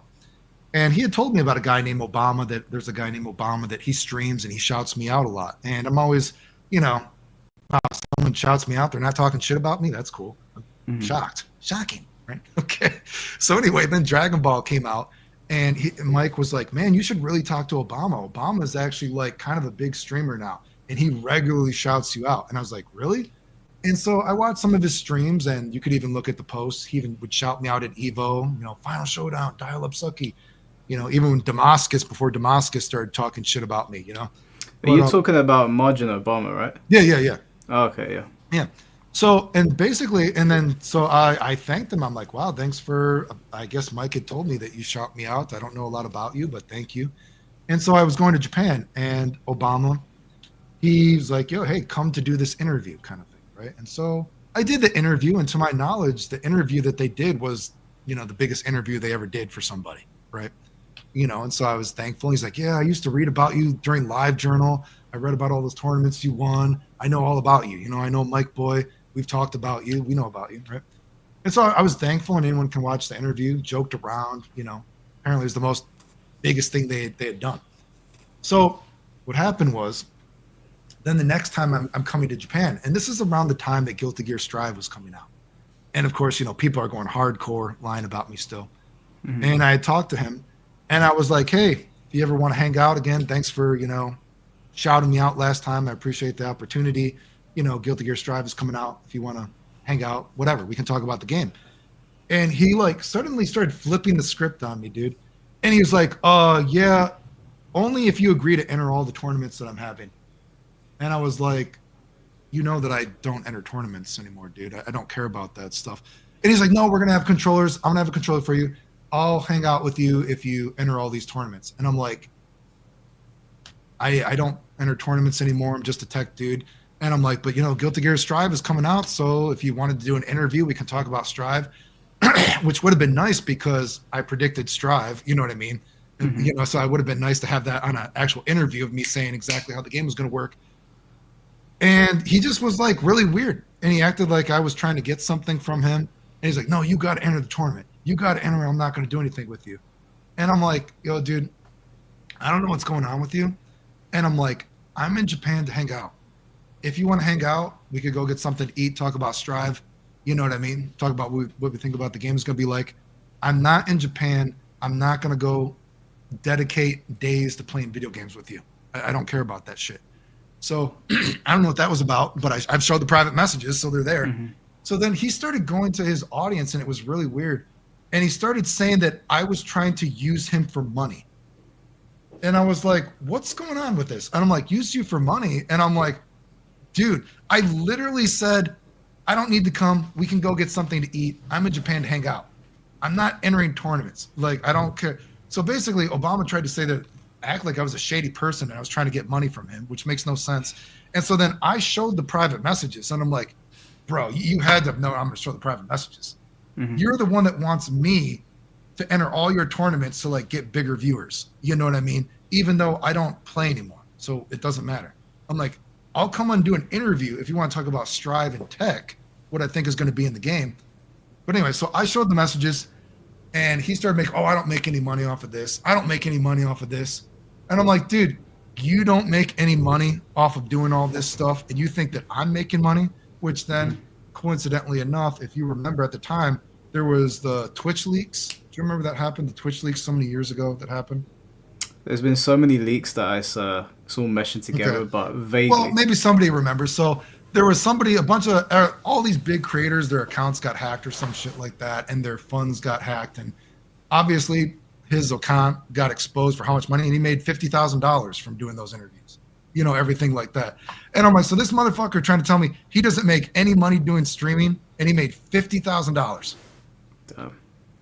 And he tried to say that I was using him for money. And I'm like, here's the messages. So that's the Obama thing. I don't know what happened to Obama. I assume that somebody probably, hey, lie about Clayton or else we're not going to promote you anymore. Some shit like that. I mean, I don't know. But again, I have nothing to hide. I showed the messages. So a lot of the stuff that I've noticed in the FGC, especially as of recent, is like transactional. Yeah. It's all like business. It's not just, you can't just have a conversation with somebody about them giving you something. Which is it's a little bit weird because that's not the FGC I grew up in. Yeah. So I mean, for sure. I mean, I don't know, dude. I mean, is that the Obama thing? The Karno's Revenge thing? If people want to know about that, that was Karno's Revenge. The drama with that. I beat people so bad I hadn't played the game in years, and then they said it didn't count because I had beat them on a name that didn't say Clayton Chapman. You could go look that up, and so they apparently weren't ready for me.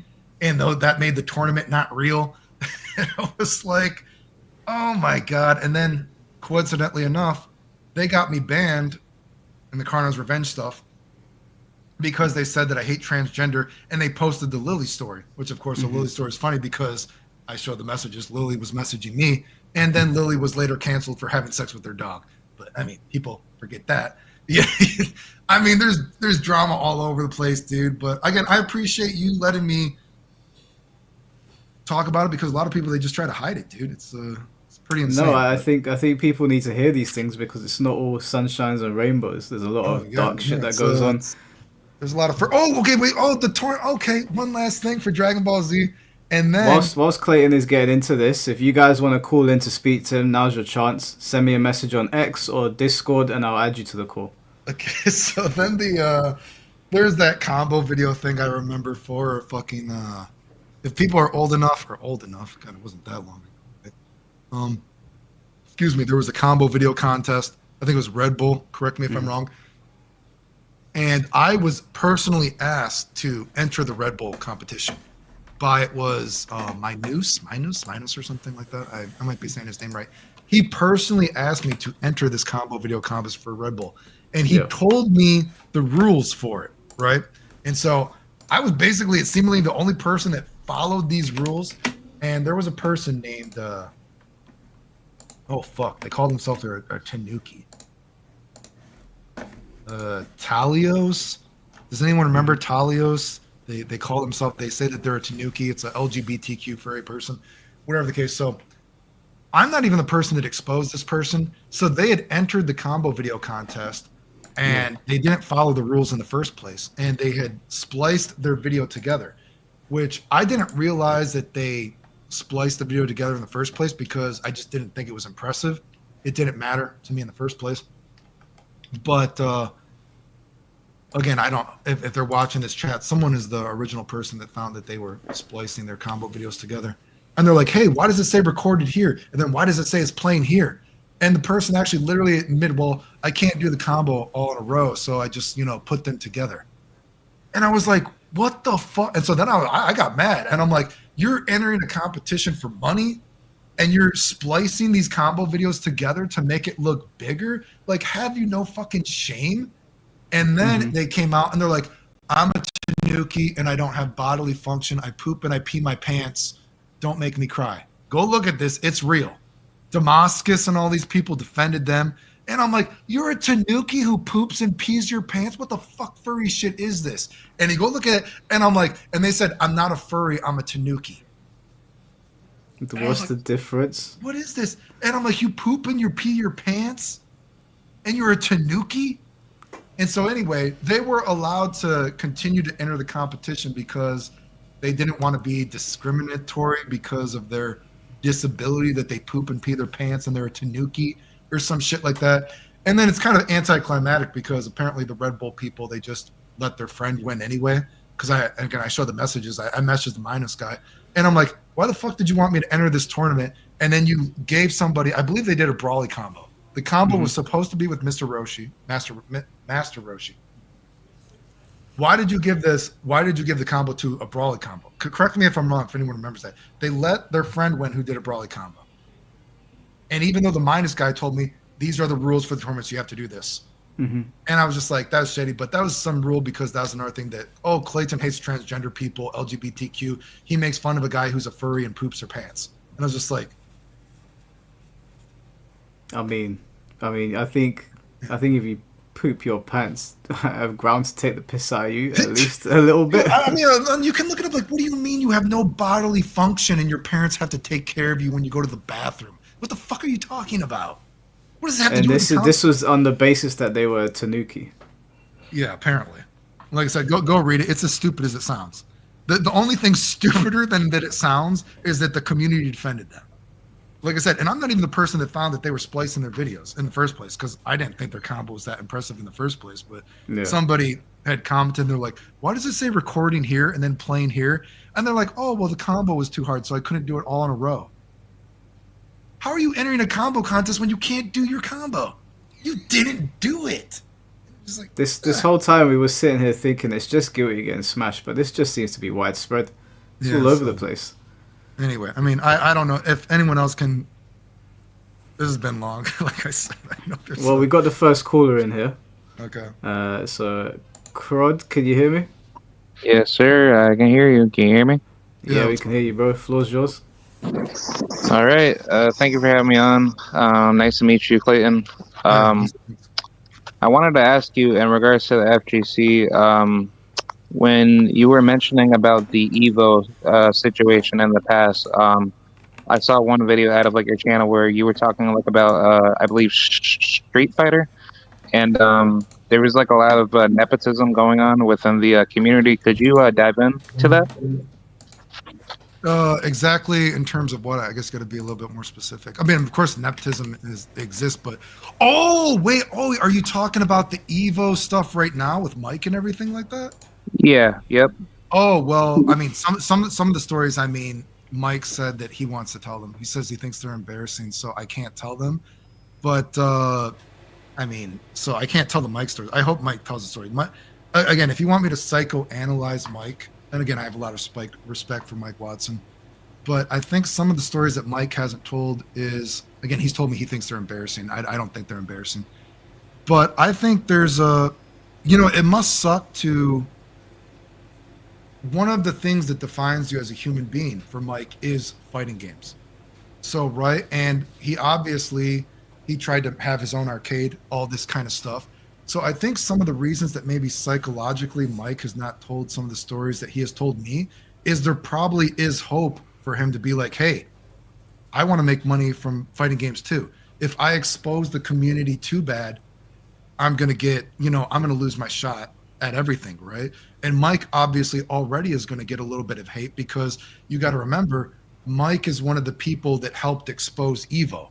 Evo, I don't know how much. Evo probably makes millions of dollars, right? Do you guys know how much Evo, the tournament? You know, Yeah, what I they mean? make a So shit if ton. Mike is in some way partly responsible for already getting Evo canceled from a certain perspective, that probably makes certain companies that are promoting Evo itself, they're going to be like, hey, don't promote that guy. He made us lose money last year, right? You know what I mean? Does that make sense? Mm-hmm. Yeah. So I hope that Mike comes out with some of the stories that he's told me, because it shows a pretty selfish thing. But for sure, yeah, the Evo Awards, I don't know what anyone else thought. I just thought that seemed like, hey, this is my friend. Let's give them an award. That's my friend. Give best dressed person, best meme. What does this have to do with fighting games? It just was an excuse to, hey, this is my friend. He commentates tournaments. Let's give him the best dressed. Oh, this is my friend. He made a meme. Let's give him an award. Yeah. It's just like, It was a lot of like stroking each other's egos. yeah. So I mean, but for sure the Mike stuff. If Mike tells the story, I keep telling Mike, there's some stories. I think you would be pretty surprised about the way that they treated Mike, somebody that is a legend in the community. And I think you have to remember too. I don't know what games you play. You got to think about Street Fighter is like the first fighting game ever. There's fighting games before, but Street Fighter is the first fighting game ever, right? Mm-hmm. Even if you never played Mike Watson, because as Americans, we grew up reading about guys like Mike Watson and Tomo and all these kind of guys in strategy guides. There's that like sort of 7 different degrees of Kevin Bacon, whatever that saying is. Yeah. There's always going to be someone kind of connected to Mike because, hey, I have this friend and my friend's friend, he was older and his dad used to play Street Fighter 2 and he read about Mike. So some of Mike Watson's knowledge of fighting games is always going to be a part of people because he's someone that is part of the foundation of what Street Fighter is in America, right? Yeah, I knew who Mike Watson was ages ago before, like I really knew who a lot of other people were. And I know that he's got some crazy stories. I don't even know the guy, but just based on what he's said on his YouTube channel, I know he knows some shit. Oh yeah, so he's very important, and I hope.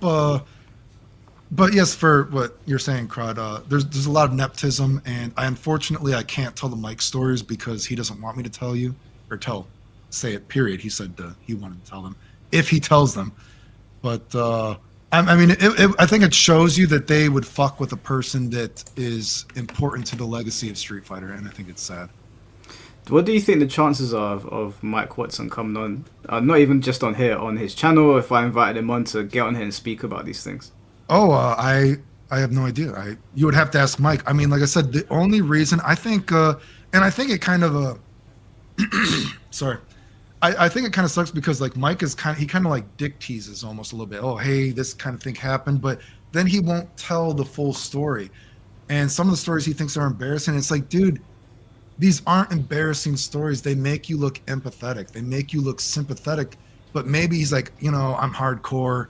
The community wouldn't like treat me like a child or something like that. But the stories, if he tells them, I think they're kind of dark and very childish behavior that his peers have done to him. Yeah. I'm being vague. Sorry, dude. Where's the best place for me to reach him? I talked to him on Discord, but I mean, I guess I would try to message him on Twitter. I guess. I mean, I talked to him on Discord because we know each other. But I mean. Yeah, I mean, I'll reach out to him, but if you could let him know, I think. Oh yeah. I could do that. Because he's an OG. Like he's. Oh yeah, there no, at like I the said, I beginning. remember I remember reading about Mike Watson, and like I said, I remember the first time I met Mike Watson, I thought I had to pay to play him because I don't think people realize Street Fighter 2 is not just like the biggest fighting game ever. Street Fighter 2 is the biggest video game in the world at the time when I was reading about Mike Watson. And so I was very naive to how tournaments work when I first got into them. And I literally, when I first met Mike Watson, I gave him $5 and I'm like, do I have to pay to play you? Because I didn't know I was like a kid. I was like, because I read about him in magazines. He's like, Yeah. but that's how I was naive. But Quad, did you have any other questions for Clayton? Yeah, I wanted to ask in regards to the FGC community. Do you think that there needs to be like a separation between like the bad casuals that make like the community worse, like the people that don't care about games, like like to basically bring people together and try to divide the community? Like, do you think that there needs to be like a stricter separation within like the FGC to have more like a better competitive style tournaments, right? Can I paraphrase that for me a little bit exactly? Do you think that tournaments shouldn't be part of the community, or what do you mean exactly? I'm asking more like let's just say like for Evo, for example, like if there was like a better alternative to Evo where people got along more to bring like better competition to the scene instead of like having people that favorite their own people that they try to bring to the community to separate. Yeah. I mean, I've made videos about that before. I think that's unfortunately just the best and the worst thing about fighting games is that there's always going to be a winner and a loser. And the best thing is that you can be one of the winners, and the worst thing is that you can be one of the losers, right?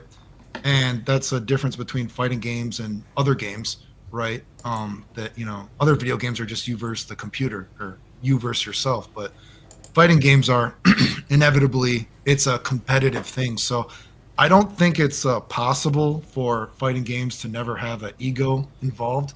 And I think it's actually, some people, the ego drives them. Some people have that killer instinct, actually. You know what I mean? I think it's just sad that I don't think the community should put people on a pedestal for being evil or something like that. You should certainly not give power to people that are corrupt. Does that make sense? But inevitably, I think that there's always going to be an ego, and there's always going to be people are going to be salty. So I don't think you could take out, that sort of, for better or worse, competitive spirit. But certainly, I don't think you should actually give power to the community to the evil ones. Does that make sense? Maybe. Yeah. Like I agree. I'm only saying that because like I've been hearing like a lot of like backlash, like like through previous Evo tournaments where people have like a lot of bad tensions and people want to start fighting, in real life over it, which I find it really like unacceptable and bad for gaming overall. So I just think like there should just be like a stricter fan base where we don't need to have that. And yes, like you could have like your ninja killers that that come in to say like, yeah, like I'm better than like I'm better than everybody, blah blah blah. But like you don't need to like bring like a whole mob violence type of attitude where like people want to start fighting. Oh yeah, for sure. I don't agree. I mean, that's kind of a weird thing. I'm not even a big shit talk kind of person. I don't even really care for shit talk kind of thing. I mean, that's just me. But I mean, certainly I agree people shouldn't be fighting, and there shouldn't be violence at tournaments or anything like that. I mean, especially we're talking about, like I said, not just me. I mean, Technicals has been threatened to kill. I think we talked, I haven't talked about that here, but I think the Mike guy and Technicals talked about that. Like, I mean, I think that's the problem when you actually have the community is protecting some of these people who are the potentially more violent ones, right? You know what I mean? So you have this overly radical LGBTQ who they shouldn't be allowed to talk about killing people and all this kind of stuff at tournaments. I mean, that's not a safe environment. And certainly, Frosty Faustines, they shouldn't be actually protecting those members, so for sure, it's unfortunate, but yeah, that's definitely too far. And I've said before, if I was still in tournaments and I had someone talking about that they're gonna threaten to kill me and there's gonna be violence, the first thing I would have done, you know what I did? I would have fucking called the hotel. I would have fucking called the hotel or called their fucking manager, email, be like, hey, this person is running a tournament and they're allowing this person who says they're going to kill me at the tournament. Because I can say I've actually gone, well, I didn't tell this story, but I have had stalkers before who said that they were going to go to a con that I was at, that kind of thing. And I can tell you, I'm like, bro, I'm saving your messages right now and I'm going to the hotel staff. Who do you think is going to get kicked out of the con right now? Yeah. I was at the con, they weren't. You know what I mean? So I would do that. You know, if people are threatening that kind of violence, don't go to the tournament organizer. Go to the actual fucking venue or the staff of the hotel. Because do you think they're going to allow someone to talk about killing other people? You know what I mean? That's what I would do.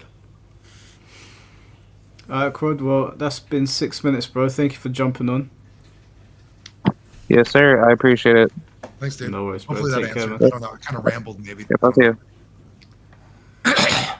Alright, we're gonna get SoCal Honey Badger in next. Just Honey quickly Badger. though. TomTom, thank you for the $5. MF Doom said it best. Read the sign, there's no feeding these baboons, seeing how they got your back bleeding from stab wounds. FGC is a joke. For sure. Yeah. Definitely. Yo, bro, can you hear us? You guys hear me? Yeah, what's Yeah, going we on? can hear you. Awesome. First of all, I'm a big fan of yours, Clayton. Oh, thank you. I've been Appreciate it. following you for a while. I've talked to you on other social medias like Reddit or Twitter or what have you. I've been trying to signal boost everything you've been saying and doing. I believe in my heart that you're doing the Lord's work, man. So I just, first off, before I said anything, I wanted to come in and just kind of ride you for a minute and just let you know that there's a lot of love from me and my community directed towards you. And anything I can do to signal boost everything you're doing, man, I'm on board. Okay, thanks. Much love. Mostly, I wanted to jump in because you guys were talking about Mike Watson, who is a very close personal friend of mine. And he's a guy that a lot of controversy follows him. And being someone who has been there with him from the start, like, I feel like if there's any discussion about what went on with Mike Watson, specifically like with Super Arcade, I was there, man. If you got questions about any of that stuff, because Mike obviously isn't available to defend himself, but I already know that people in the chat and people in the community are going to start ripping on this video just because his name got mentioned. So I'm throwing my name in there like, nah, I'm ready to ride for Mike Watson. Yeah, I was gonna say, I don't know why Mike has a sort of, I don't know why Mike, well, I guess if you watch my videos, I don't know why Mike doesn't have the clout that people like Choi and Valle do. I can only assume that Choi and Valle started to play a little bit, were playing longer, and Mike was doing the Super Arcade thing. But I always say, even if Mike wasn't playing, you still got to respect, dude, how does someone give their like life to an arcade to help the community? That's still got to be important for people, right? You don't even know, man. I was there at the freaking Christmas he couldn't buy toys for his kids. This story needs to be told about Mike Watson, okay? Because this fucking hurt me in SoCal so bad. He could not buy presents for his kids for Christmas because all of his money was tied up in Super Arcade while everybody was crapping on him over it. And he was crying at the freaking arcade, and we asked him, like, Mike, what's going on? And he told us, and so we spread the word, and everybody brought presents for his daughters or his kids that Christmas at Super Arcade. He never really publicized that or anything, but the community came through for him, and that's how hard it was for him back in those days. He didn't pocket none of that money, man. I was there when there were renovations. I watched that building get fixed. I saw where every penny went. He didn't steal nothing. Right. So, I mean, that's why I say I don't know why Mike, I mean, I haven't heard that. I have not heard that story, but that just goes to show you, like, Mike is a guy that, and I'm not going to say that Mike Watson is better than Choi, better than Valle. I'm not here to say that, but how do you disrespect the legacy? Because certainly in terms of importance, I don't think you can say Mike Watson is not important. He's so fucking important. No, there's a whole, like, I don't want to say movement, but there's a group of people that are very well entrenched deep within the fighting game scene that don't like that Mike Watson says the things that he does. And he's got a lot of dirt that will ruin a lot of careers, as you saw. Like, he took out Mr. Wizard. Yeah. He's got more than that.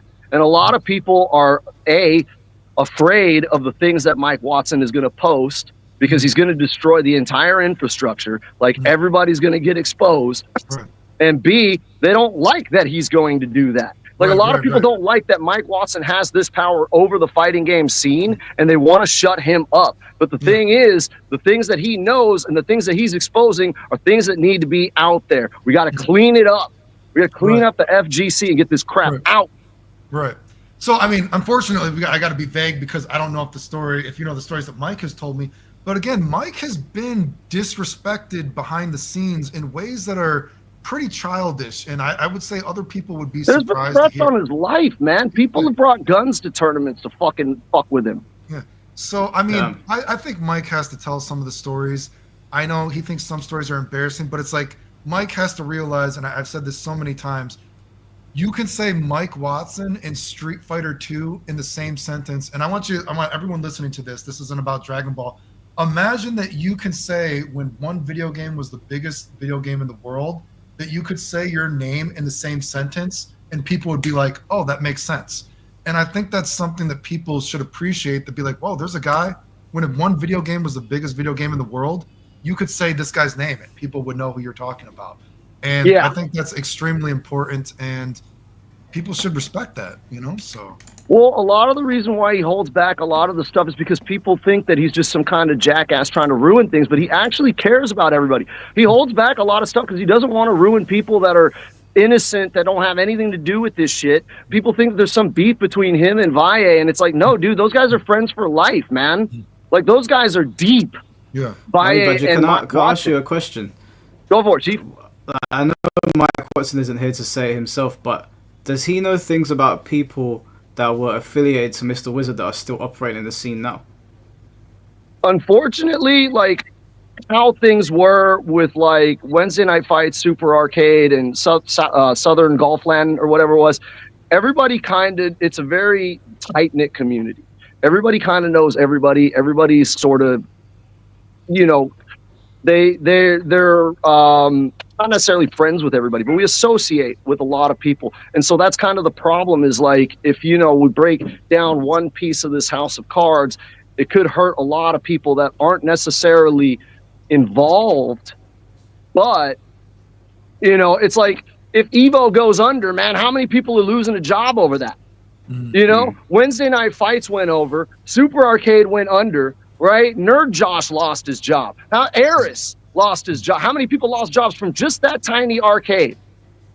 And so Mike Watson takes that into consideration when he says this stuff. He's like, yo, I can't just go out there and put this, that, and that on the other thing on blast. I could screw over Alex Valle, who ain't even a part of none of this. You know, and so that's a lot of what Mike deals with, that he holds back a lot of stuff because he doesn't want to hurt people that don't deserve it.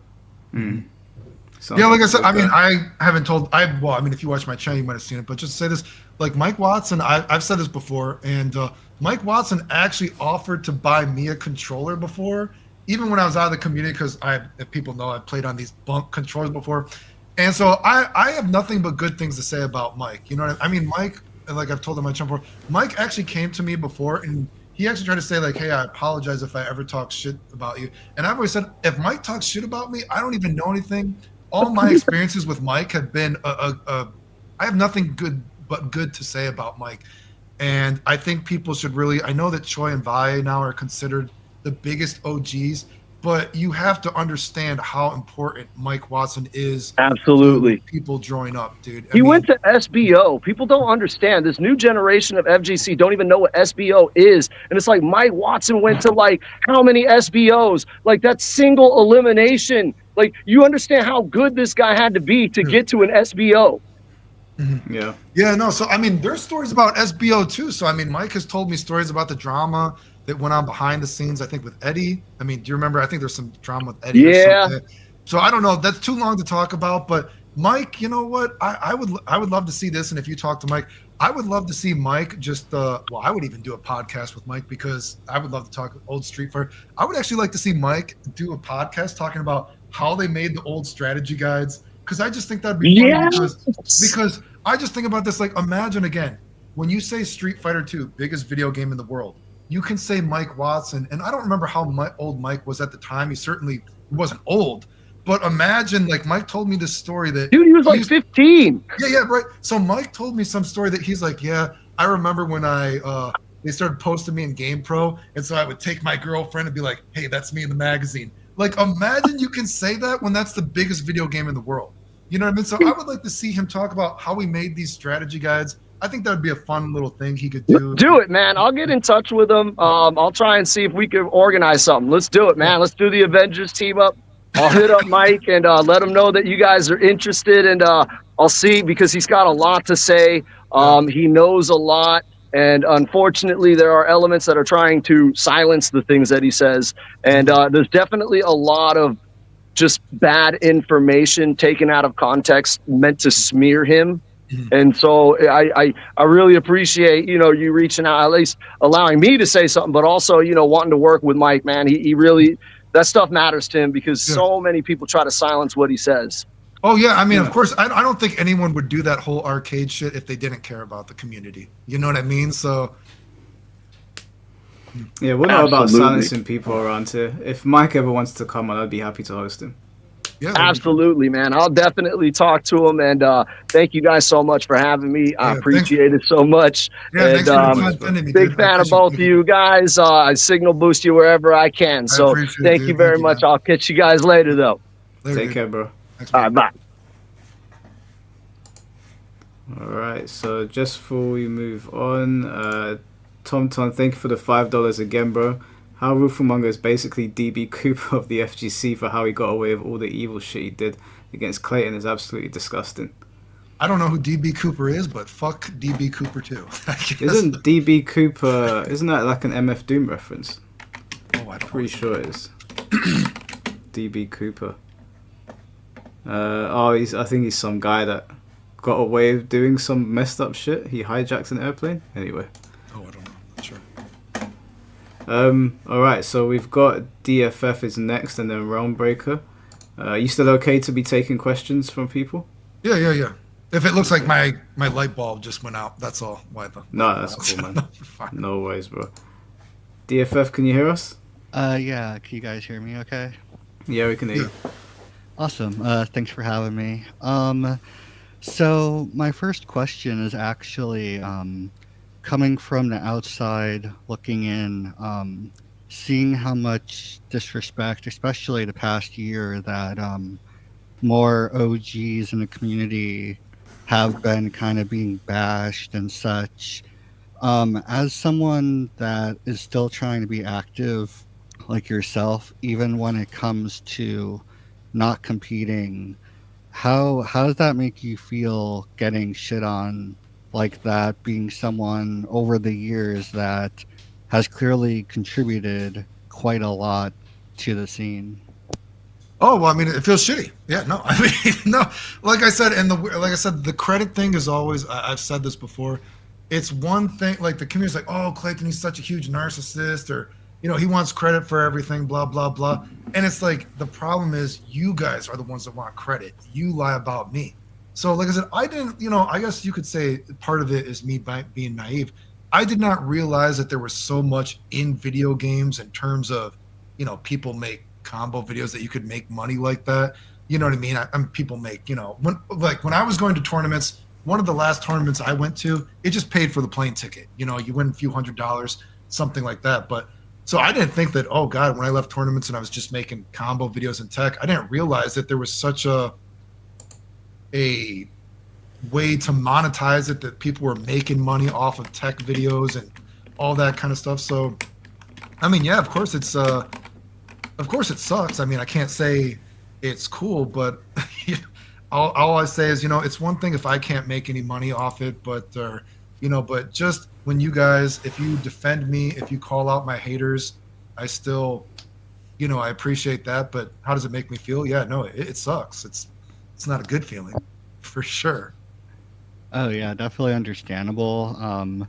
Obviously, in different industries, people that have been around for a long time and have contributed, they're mostly praised, even if they made some silly mistakes at times. So to see the difference is very eye-opening. Oh yeah, for sure. No, it's incredible. Like I said, I did not realize how many people talked shit about me until Dragon Ball FighterZ. Like I said, of course I knew that people lied about me, and I've showed those like, oh man, they deleted all my posts on old forums, but you could see people talking about the tech I'm doing and they're quoting me, so they're talking to me, but my posts are deleted. So it's like I knew people lied about me, but then once Dragon Ball FighterZ came out, and I started looking at this stuff, and I'm like, whoa, this is like deep rooted like insanity. You know what I mean? I'm like, there's just people taking credit for all the stuff I've done. I mean, look at the fucking that wiki thing, that Evo I went to.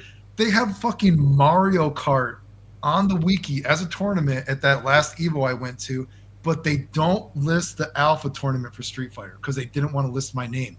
I mean, that is some real fucking like weird shit, dude. Like I had no idea it was so bad until Dragon Ball, and I was like, whoa, it's insane for sure. I mean, and I've told the story before. I actually have gone to lawyers before when I realized, because actually Buttmonger, there's literally videos of him doing this stuff, and I was like, whoa, should I actually go to a lawyer? And I've gone to lawyers, and I was like, hey, my story is going to sound crazy. We talked about everything, and they're like, honestly, your story isn't that crazy. And it's like the problem is that people like Buttmonger live in another country, and they're like, if he lived in America, you know what I mean, it would be much easier. They're like we're not worried about you losing. There's just like, but because he lives in another country, apparently it's a lot more expensive. And they were even telling me, they're like, even the videos, and they're like, obviously we all know it's him on the videos, we all know it's him posting this, but when you actually go to trial, they were like, we have to pay for like a expert to show that this is not a deep faked video. And they're like, and that costs thousands and thousands of dollars to actually do. And they're like, and then they're like, then once you win, they're like, we are very confident he is going to run. And then you're going to have to pay more money once we catch him. You know what I mean? So it's definitely, like I said, if I had the extra money, I would have like sued some of these people before, but when they live in another country, apparently it's actually quite expensive, I guess, sadly. And I guess the last question I have is, it seems like the best example for this is Nintendo, where they saw such a big enough pushback from the community doing what they deem is unacceptable for their game, their brand as a company. If people in the FGC continue to try to eat themselves, push others away, be very, very out of touch in that way, do you see companies that like NetherRealm as well as Capcom, etc., do you see them pulling the rights for these tournaments to have their tournaments with their games simply if things continue escalating like they have been? Well, I mean, I guess you could use the example of, I mean, the Evo was canceled, right? I mean, well, some of the sponsors didn't want to do the Evo because of Mr. Wizard or some shit like that, because that started getting, and I think that story actually got published in, does anyone remember, was it actually like the Washington Post or something like that? Yeah, so it that went everywhere. Yeah, so that actually started getting like real media attention, right? So that did not look good. So of course, God, I mean, if a real media company actually, started posting, oh, hey, there's all these big name people that have said I fake cancer and all this kind of stuff, I'm sure that would get traction, and that would make companies more. But what the problem is, again, if we're talking about from like an American perspective, the LGBTQ is very it's the in thing in America, right? So they probably would want to be very trepidatious to protect those members that have lied about me, even though there's proof.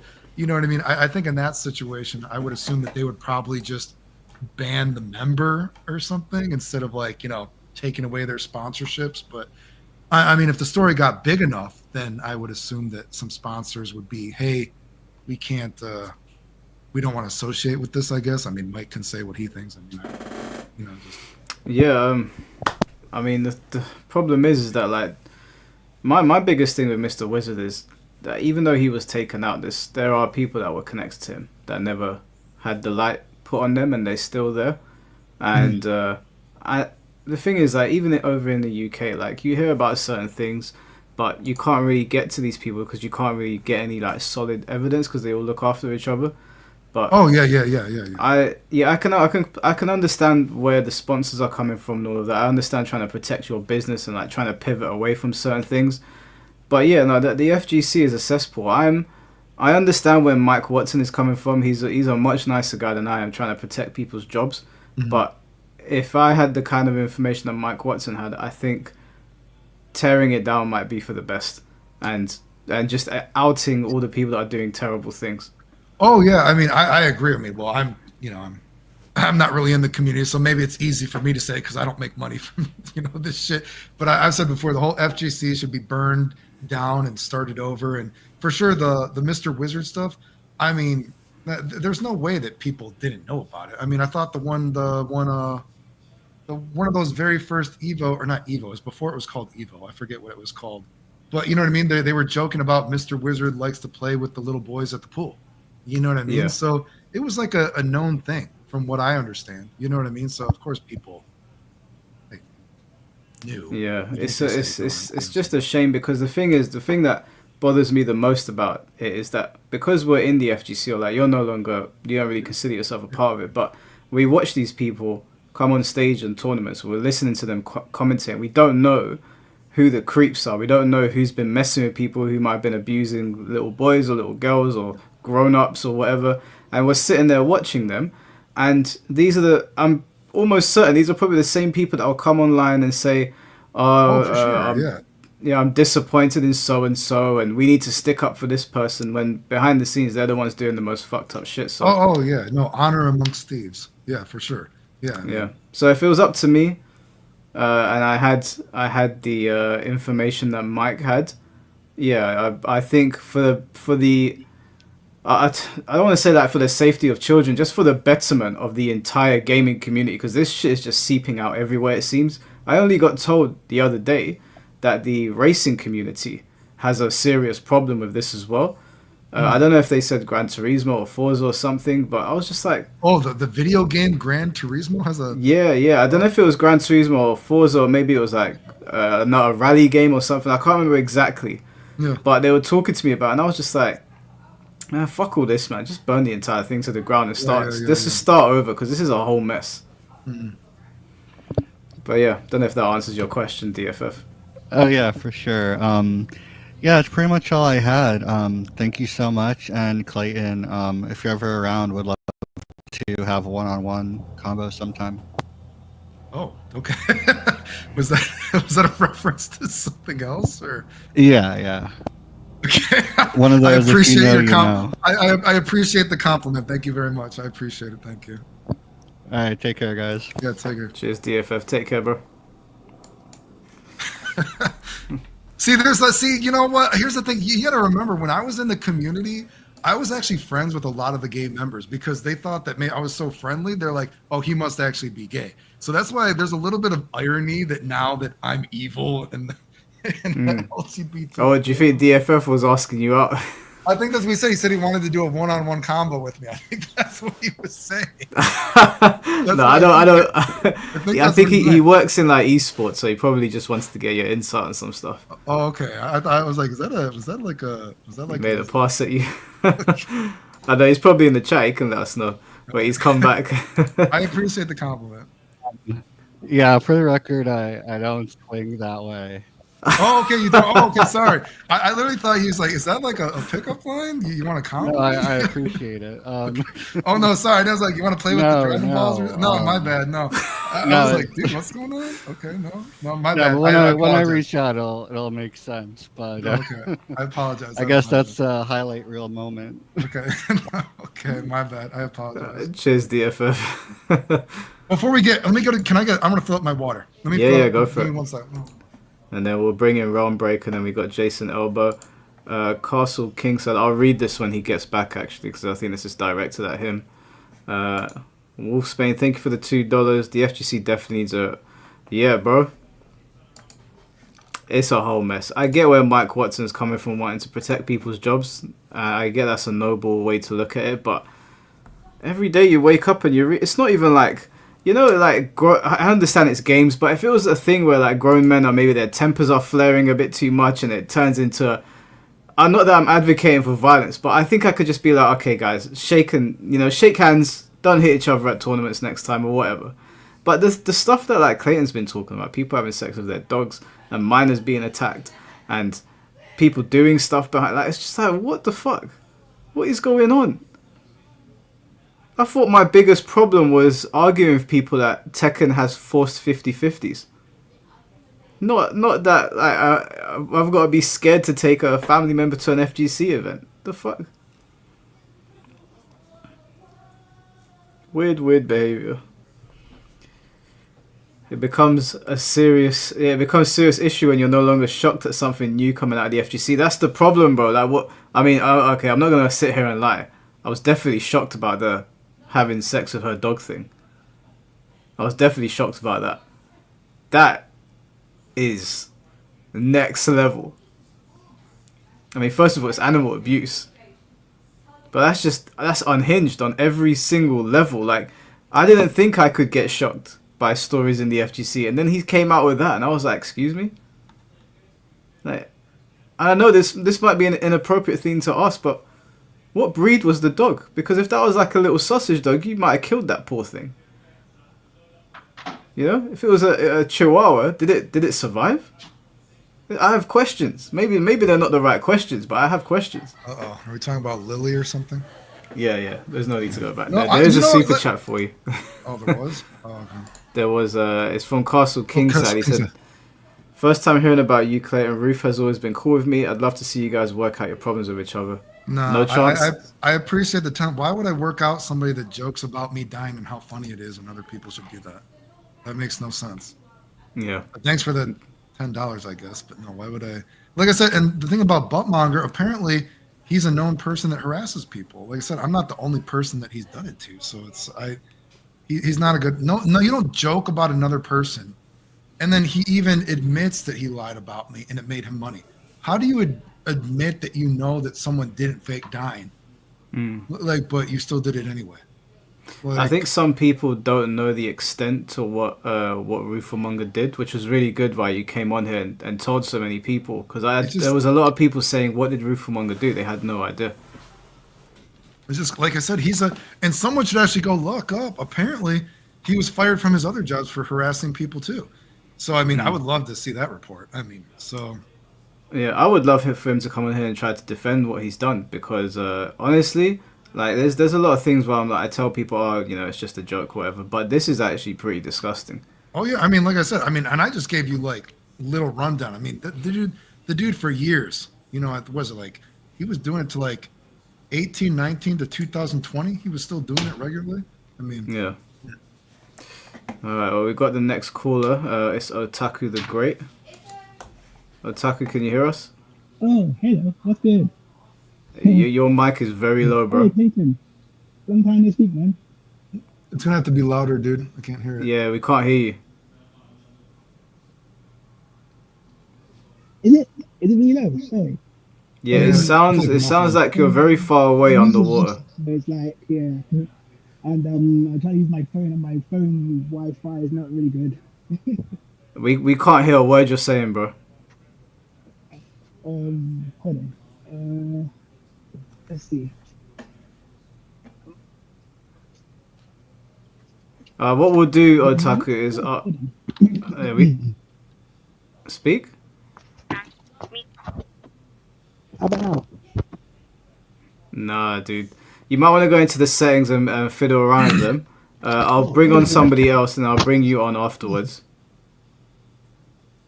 I'll leave him to sort out his mic. We'll bring in Jason. Jason, can you hear us? Yeah, can you hear me? Yeah, I can hear you. Yeah. Well, first thing I want to thank you for having me and choosing to ask some questions. My first to be honest, I actually heard about Clayton when I had a notification on Reddit talking about Rooflemonger, And when I saw that people was kind of like didn't really fuck with him like that, or they, he came off as a fraud, your name came up. And then once I saw your name, I started doing my research on it, and it went into a whole rabbit hole of how your dealings with him and the shit he done did. My issue with him is like I said before in the super chat, he tried to the same thing he was doing to the DFZ DBZ Oh, community. He oh, trying to Virtual do to Fighter. Virtual Fighter. Yeah, Yeah. like he don't really know the game. He trying to make tutorials about the game, and like he obviously don't know what the fuck he talking about. It's like he just somewhere went off secondhand info that he done heard from somebody else, and then go no further than that. Didn't go to VFDvirtualfighter.com, didn't look up frame data, didn't look up nothing. And I'm Mm. like, I didn't initially have an issue with him. I just like, oh, he just an enthusiast, or somebody. It's a lot of people that love Virtual Fighter but don't play Virtual Fighter. You get what I'm saying? Mm.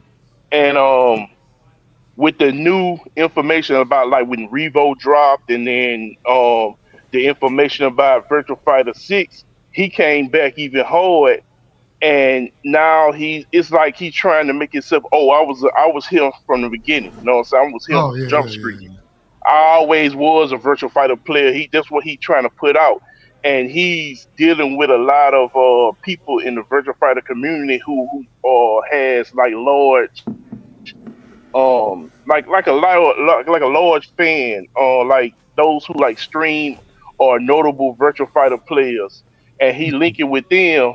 Unfortunately, a lot of those notable Virtual Fighter players I have issues with. yeah.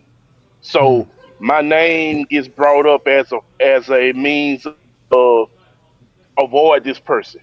Mm. This person ain't like this. This person is dead.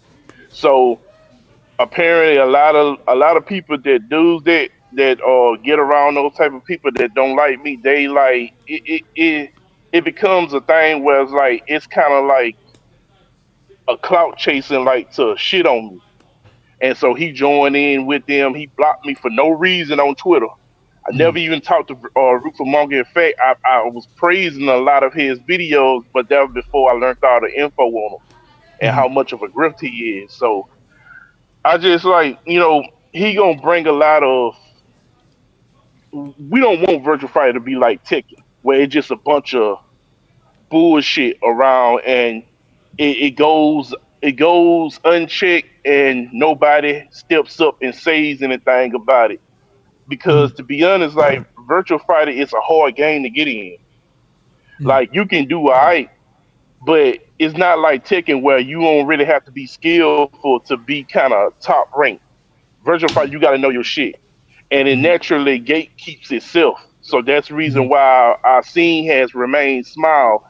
But a lot of the shit that's happening with other communities, it's happening in Virtual Fighter. It's on a smaller scale, but it's there. Like Mm. the LGBTQ influence with this player named Tricky, and then the esports team that gets behind him and promotes him and shits on other people that will probably be better than him, but he gets more pushed to the forefront, and now and he wants to become the face. And then Rooflemonger, he gets in league with those people and stuff. And it just he trying to do the same thing in Virtual Fighter. He's Mm. seeing a avenue to go down and grill. And Mm. I just wanted to mention that and jump. So I mean, I'm Oh. glad somebody spoke about him and exposed him for what he is, because like he always had this air of it was like it just something about him. Like even before I had my issue with him, he just had this fake air about him that I couldn't quite describe. Mm. And once I read on some of the stuff that you dealt with him with, it's like that's actually I can actually see that. Yeah, no, I mean, again, I'm not in the Virtual Fighter scene, so I can't comment on it specifically. But I Yeah, mean, what you're telling me, I believe it, right? You know what I mean? I yeah, know how he acts, and I don't know Mike well, but Mike has alluded to that he has had negative experiences with Buttmonger that don't even pertain to me as well. So Yeah. he's Oh yeah. Mike is a big OG. He if it wasn't for him, I can literally say this: if it wasn't for Mike, the prominence of North American Virtual Fighter or Virtual Fighter as a whole outside of Japan wouldn't be as big as it is if it wasn't for Mike. The amount of info this dude has stored on Virtual Fighter, as far as like moves and what they do what they do on block, what you get on hit, no negative, everything, anything Virtual Fighter related, you can thank Mike for it. Yeah, he's a big influence on keeping it Virtual Fighter alive as far as on the Western Hemisphere. So yeah, but I didn't know he had his own issues with him. That's crazy. So, well, What, you say Mike Watson has issues with? Or are you talking about me No, when you said issues? No. Mike. There's a Mike. It's he's an Australian Virtual Fighter player. Yeah, he's over the virtualfighter.com website. Okay. So, yeah. Oh no. So I was just saying, I was saying this Mike right here. He's said that he's had a bad experience with Roof too. Apparently, it sounds like. Oh, my bad. Yeah. No. Because that's the owner of the virtual. The owner of the Virtual Fighter VFDC, his name is Mike, but he's spelled with a Y. So I was kind of confused. My bad. Oh no, it's fine. No, so I mean, for sure, like I said, I mean, he's not a good guy, right? So I mean, but no, Mike. I mean, Mike could tell the story. I mean, I don't know exactly what happened between you and Buttmonger, but the interaction between us two was based around Mortal Kombat. So obviously the Combat Pack got announced, and a lot of Mortal Kombat players were upset because it was another 3 guest characters, and obviously the player base is a bit younger now. So some of them were saying, well, who's the T-1000? Who's Conan? And why is Ghostface? Yeah. I knew who they were, but obviously some of the players are new, they don't know. And I said, you know what? It's a fair criticism to say, why are there 3 guest characters in this pack? And he just basically started ripping into everyone that was saying that they wanted Mortal Kombat characters in a Mortal Kombat game. He's calling them names, calling them stupid. So I saw it and I said to him, why are you insulting the Mortal Kombat community for wanting Mortal Kombat characters in a Mortal Kombat game? And he just started insulting me. So let's just say, fuck this guy. I started insulting him back. I made a video about it and called him out. Obviously, he didn't show up, for obvious reasons. I don't think he could articulate himself very well. And it was just, that was it. I don't like him. I think he's an arrogant guy. And if he came on here and started talking shit, I'd put him in his place. Yeah, I don't understand why the community protects him. Like I said, even I can't find all these OG tournaments that he supposedly went to or anything. It's very strange. And that one guy's talking about nepotism. I mean, I was in the scene, right? You know what I mean? I never heard of the guy. I have no idea how the guy has so many people that protect him. It's very, very fucking strange.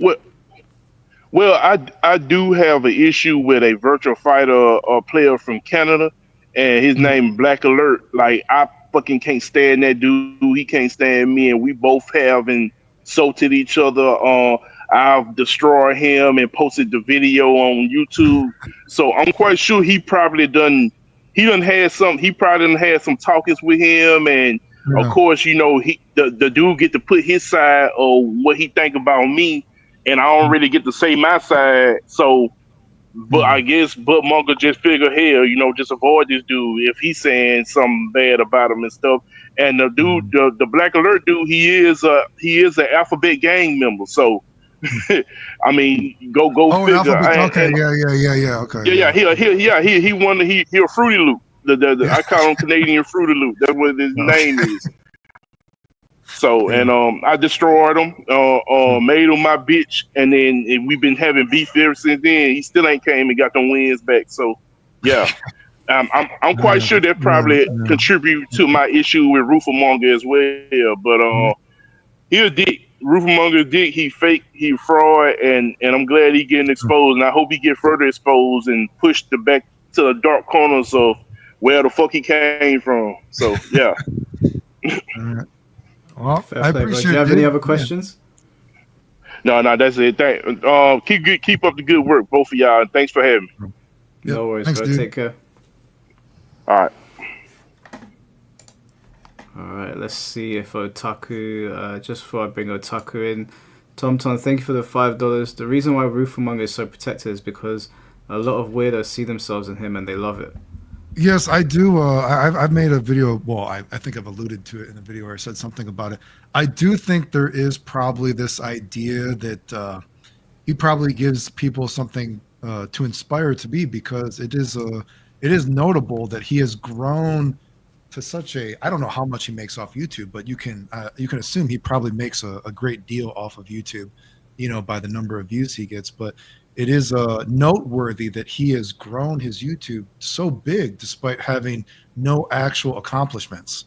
And I'm sure that does give people, hey, I don't have to be good at a video game. I don't have to have done like anything, and I can make a YouTube channel. So from that perspective, I do agree. It probably does give people something to strive to be, for better or worse, I guess. All right, Otaku, can you hear us? Yeah, I can hear you just fine. How about you? Bro, you need to buy a mic. As a matter of fact, there was a donation that came in for you that said, "Here's $5 to get that man a mic." Yeah, it's not working, dude. I don't think the mic is working. It's can you not working, just bro. type it? What did you? Can you? I can't see the chat, but if you could type it and then maybe, what is this? The FGC needs a holy hand grenade of Antoik. What's Antoik? I don't know. Seriously, the FGC has become a weird, horny rabbit fan base. Yeah, I just think that, it's just being about, what? There's nothing wrong about being horny. Everyone's a nerd. When I was a kid, I jacked off to anime too. You know what I mean? But when, when we're talking about actual like fighting game stuff and like now people, actual accomplishments, like jacking off to Android 18 has nothing to do with playing Dragon Ball FighterZ. You can jack off to Android 18, in your own time. You don't have to do it at the tournament, right? So yeah, I mean, if that's what you're into, right? I mean, yeah, I made the video. She has the vibrator pussy, right? I mean, whatever. She's like an Android. She electrocutes you when she does it. It's a thing. Otaku, we still can't hear you, bro. Have you got your headphones in or something? Put the phone on speaker. How about now? Can you guys hear me now? I still can't hear. No, I'm so sorry, bro. Can you write it in the comments or something? Is that possible if he does? We got we got Finn T coming in as well. Let me send him the link. Yeah, Otaku, we can't hear you, bro. I'm so sorry. I don't know. I think he's gone. I don't know what's going on, I guess. You can type it in the chat and Clayton will respond to it. But yeah, if there's I'll look at the chat. Let me. If you do, I'll look at the chat right now. If someone does a thingy jiggy, I guess. Bro sounds like Kenny. I'm from Alabama. Bro. Ninja Cam Bleaches. Mike isn't accustomed to Clayton's sense of humor. Mike, but on Super, send him the money so he can actually get the mic. He's kidnapped and he's in the back of a trunk. He put his meat in the headphone jack or something. Okay. Finn, can you hear us? Oh shit! Sorry, I'm already live. You're already live, bro. Oh my god! I need to turn off the Android 18 porn. I'm sorry. I need to. Okay. I want to ask a question, Clayton, because I have to be honest. I just woke up because my sleep schedule is completely fucked. But so I didn't get the Rooflemonger story, right? So I will rewatch this. But you and me, we had one altercation, but it's fine. It was under but it was just in the YouTube comment section. Do you remember you made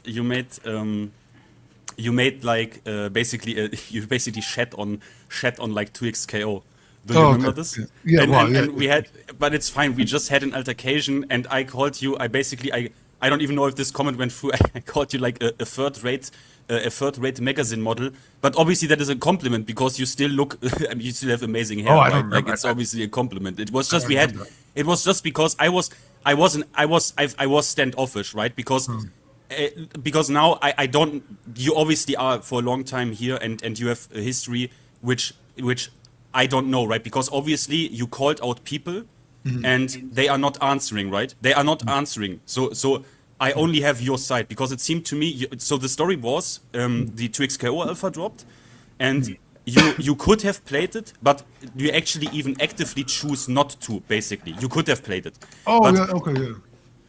And you basically you shed on some aspects of the gameplay, and I don't even say I disagree with the points you made, right?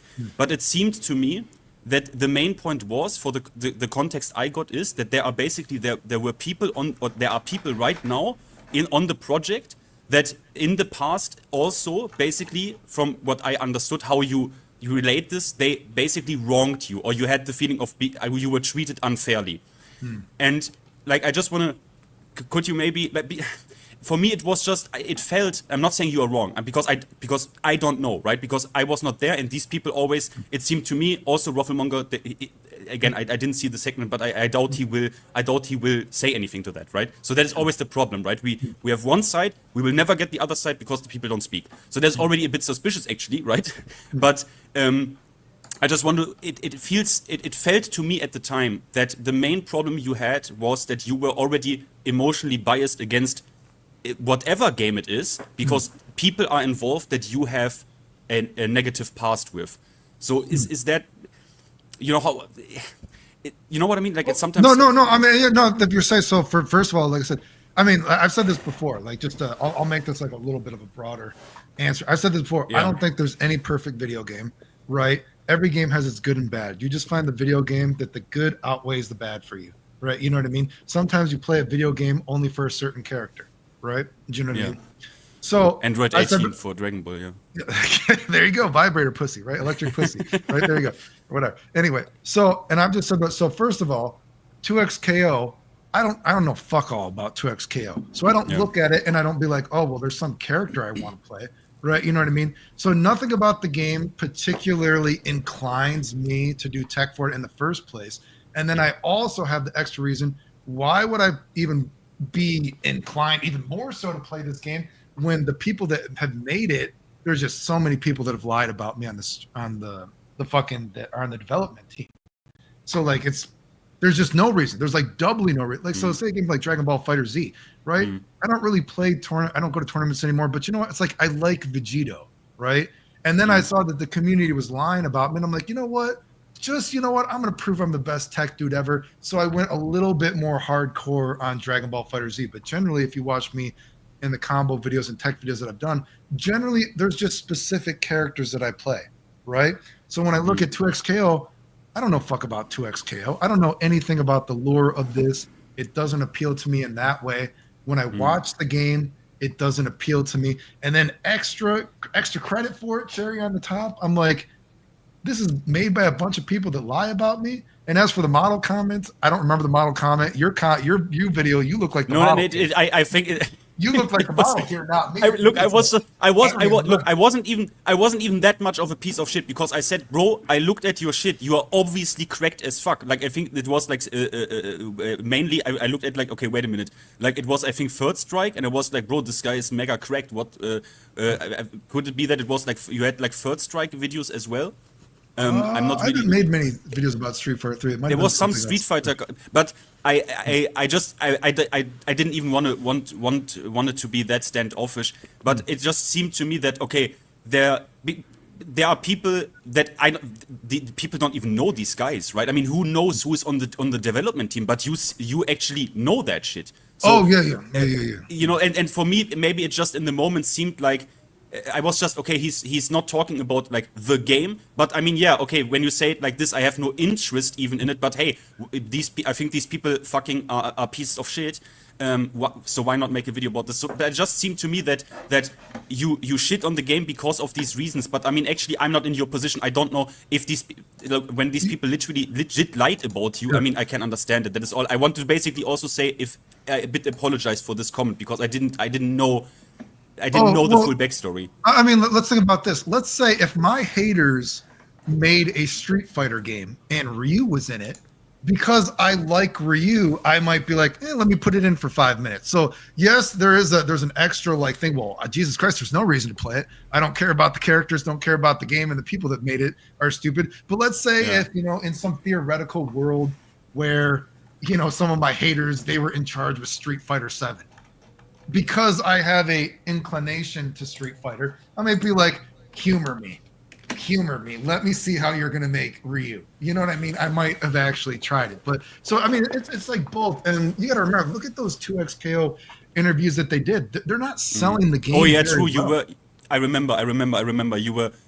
You looked at the interviews and the questions, how they were answered, and basically it was a whole bunch of like nothing. It was like, what exactly is the vision here, guys? What are you talking about? What do you mean? It's like you're not doing like you've been making the game for like 10 years or something like that, and it's like sell me the game. Why would I don't know anything about this series. Sell it to me. And the people are like, well, we don't really know what's fun because we're gonna have you decide what's fun, but then we decided this isn't fun. And it was just a bunch of nonsense, and I'm like, why do I want to play this? It's like, what?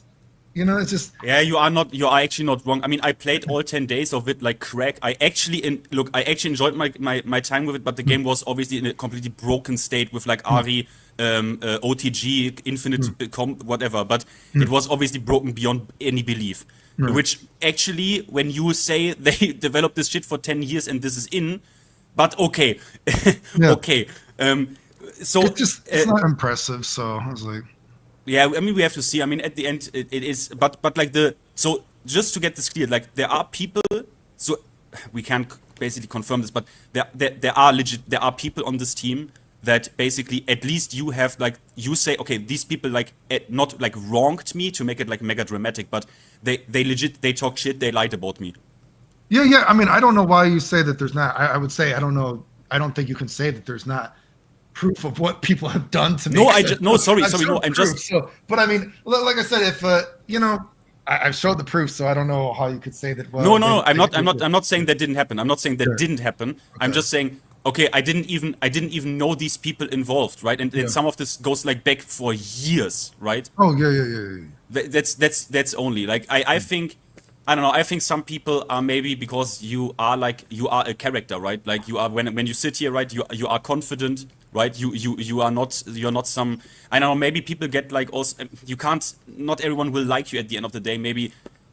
Well, I mean, like I said, I'm looking at your profile picture. If that's you right there, you got the porcelain fucking skater. I think you look more confident than I do. So well, it is. I mean, I think you also had something like you also do like you also had like you train and shit, right? You also. I mean, I try to be healthy. Yeah, I try. Yeah, I also saw that. But okay, it's all I wanted to say is the comment we had. It was just I saw like, okay, this guy is shitting on the game, but actually I then rewatched the video and I was like, you know what, actually. When it comes to the interviews, what they are saying about the game, he's actually right. There is missing like a concrete, like, what do you mean here? What do you talk about? Like, it wasn't.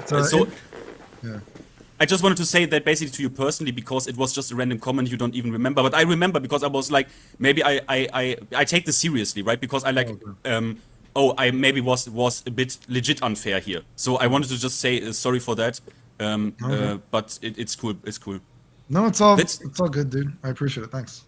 Okay, that's actually all. So I'm now gonna fuck off, guys, and yeah, see you and bye, Mike, and bye, Clayton. See you in a bit, Finn. Take care, bro.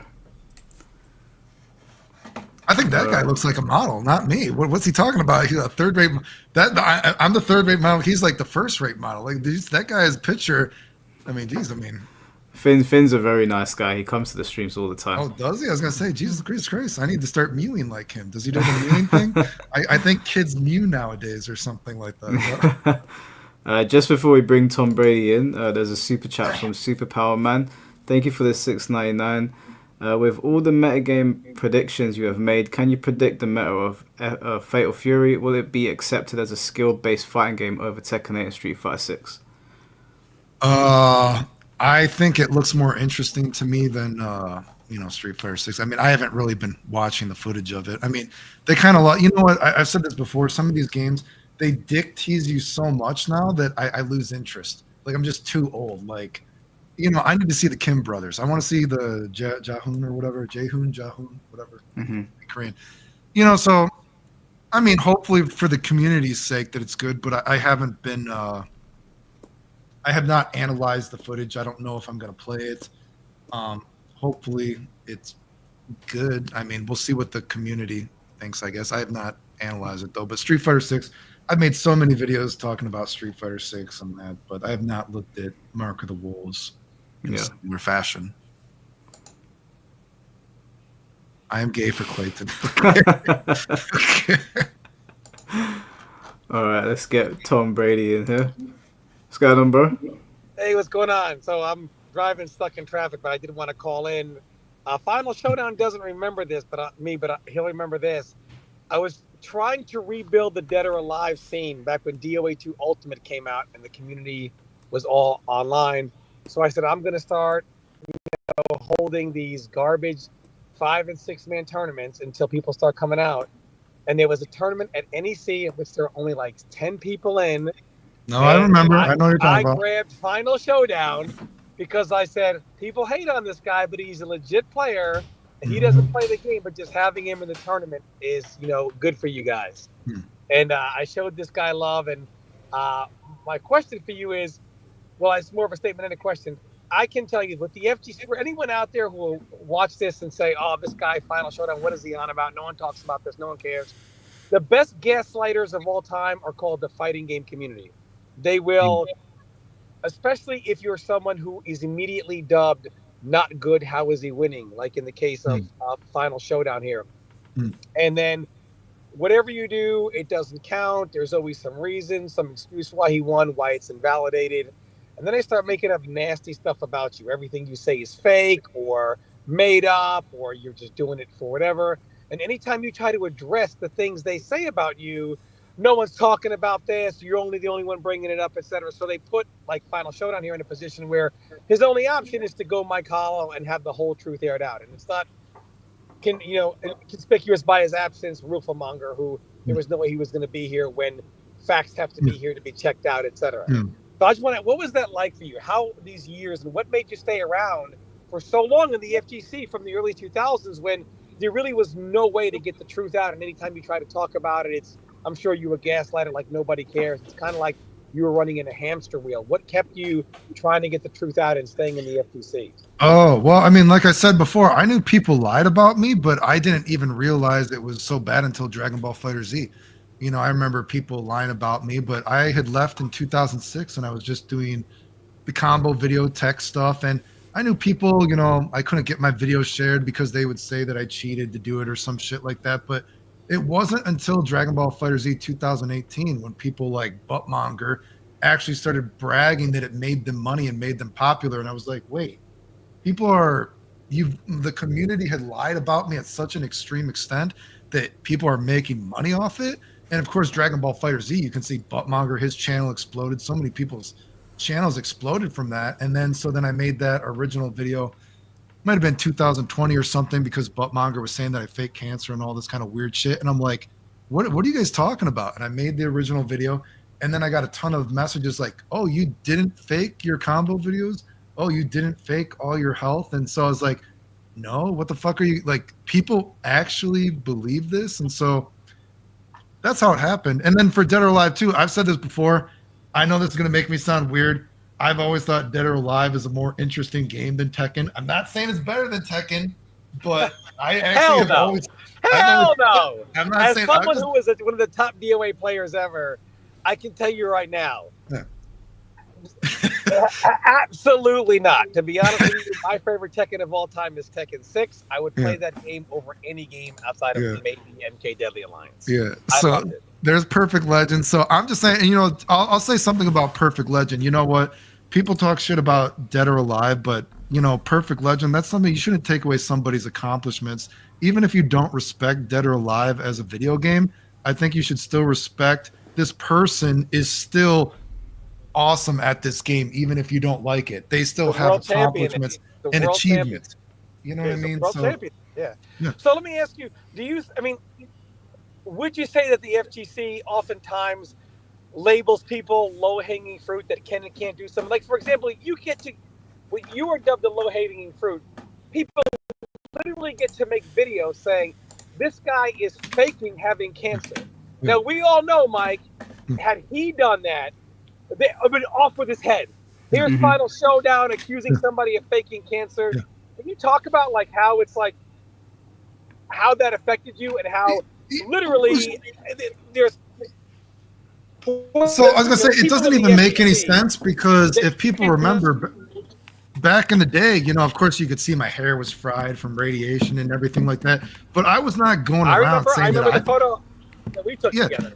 Yeah, so I mean, I was wearing the hat, waiting for my hair to grow back, all that kind of shit.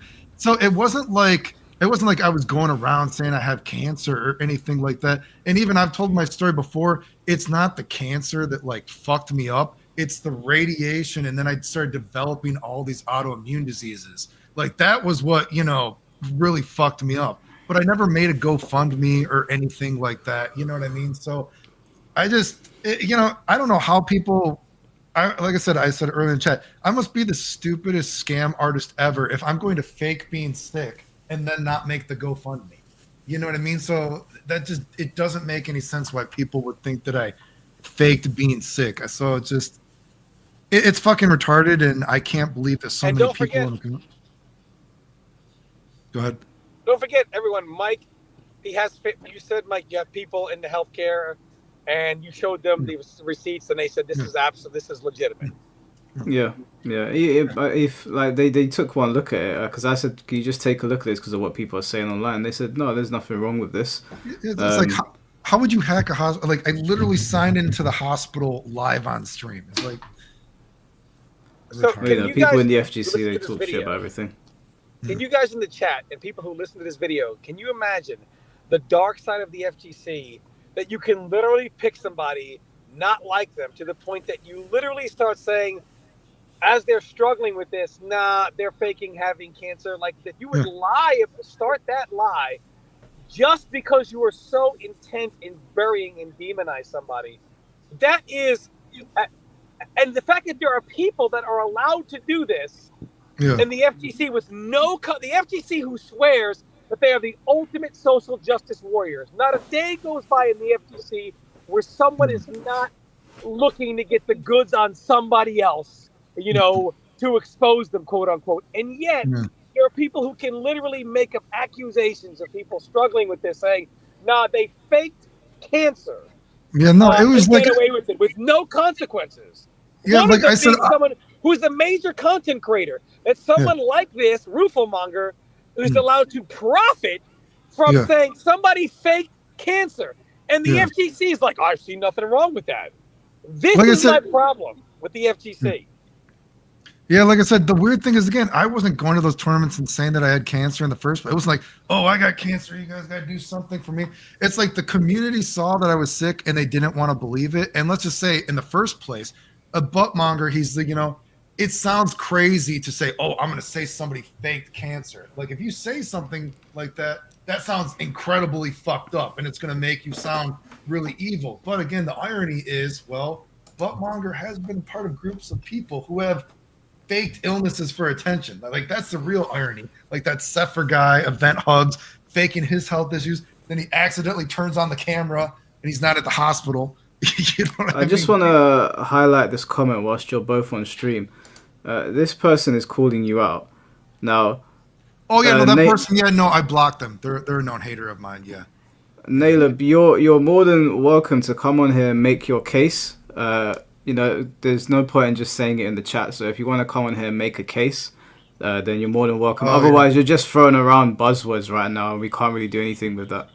Yeah, no, I've blocked that person on everything. Absolutely. They're a known hater of mine. Yeah, I just wanted to say, you know, obviously bring these kind of things up as well. And just the FGC is just, it's just unfortunate that this kind of stuff happens to people. People get to throw around things all the time in the FGC that are unsubstantiated and literally bury somebody in the worst possible way. And nobody really cares because you can literally speak lies into existence about certain people, and it's accepted by the FGC, who does no research, no nothing. Somebody said it, hence it must be true, and there are no repercussions from this, you know, at all. So I just want to like I said, I don't know what you're going through. Yeah, I don't know why people have protected buttmonger so much. That's the weirdest thing. It's just the FGC is a weird place, but definitely I remember when I can attest. I met this guy. He played in the tournament. He could have just said, "Oh, fuck you guys. I don't care about the scene." We said, hey, look, man, there's no one really showed up here. We just need one guy to even out the bracket. We really appreciate it. The guy, you can definitely tell in the picture, he was going through something. Never their talk about him having cancer was never around for the longest time. As someone who's been around and knows the entire history of the FGC, I can tell you that for a fact. I probably have that picture. I probably could find it, actually. I probably could and find I just want to say, Mike, in general, thanks so much, because there are a lot of people who don't want to come on here, because to come on here, you have to have the proof and the receipts. And most people want to come on here and they don't want to argue conjecture, because you're not a sheep who's like, okay, well, this doesn't sound right. Do you have any evidence of this? You don't argue conjecture. If you don't know about something, you say, I'm not sure about it, but you're not going to ever broadcast something that you don't know about as fact. So definitely thanks to Mike Hollow for doing what he does. Thanks I appreciate it too. Yeah, I know a lot of people. Like, there's some people that I've read comments saying that I tried to get people on here to corner them.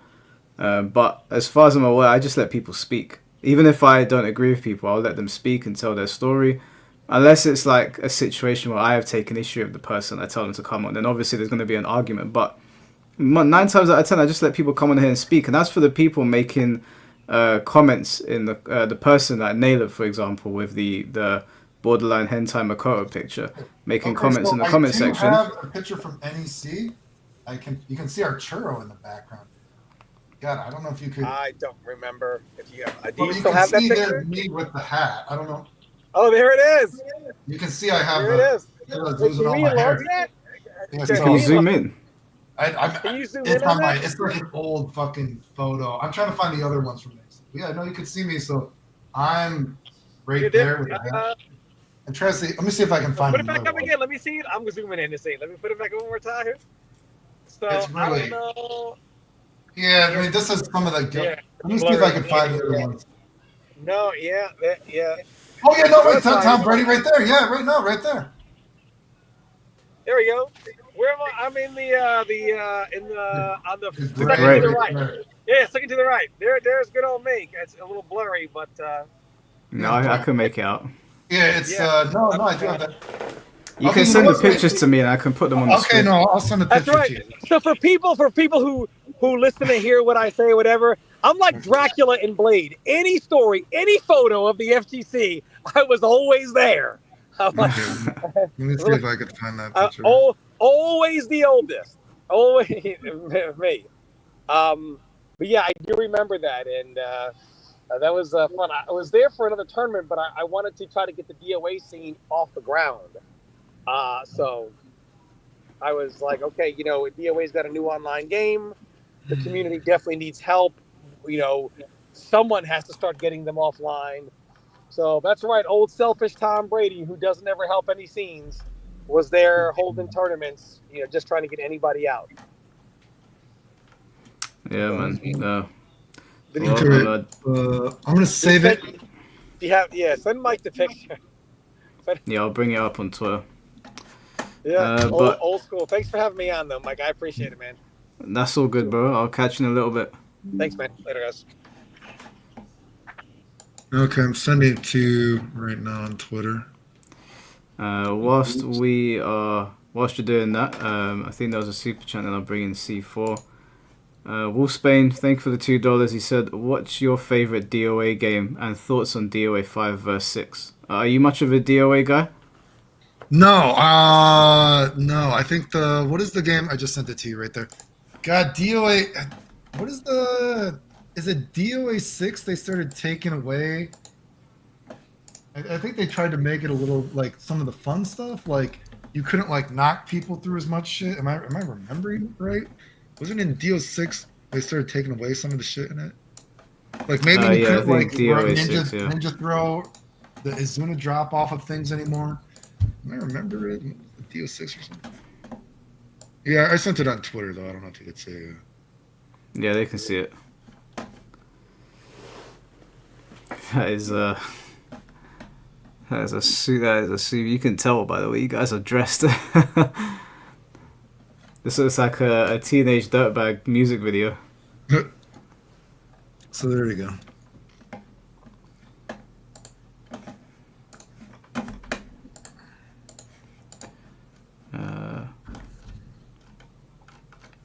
Right, yeah, we'll bring in C4.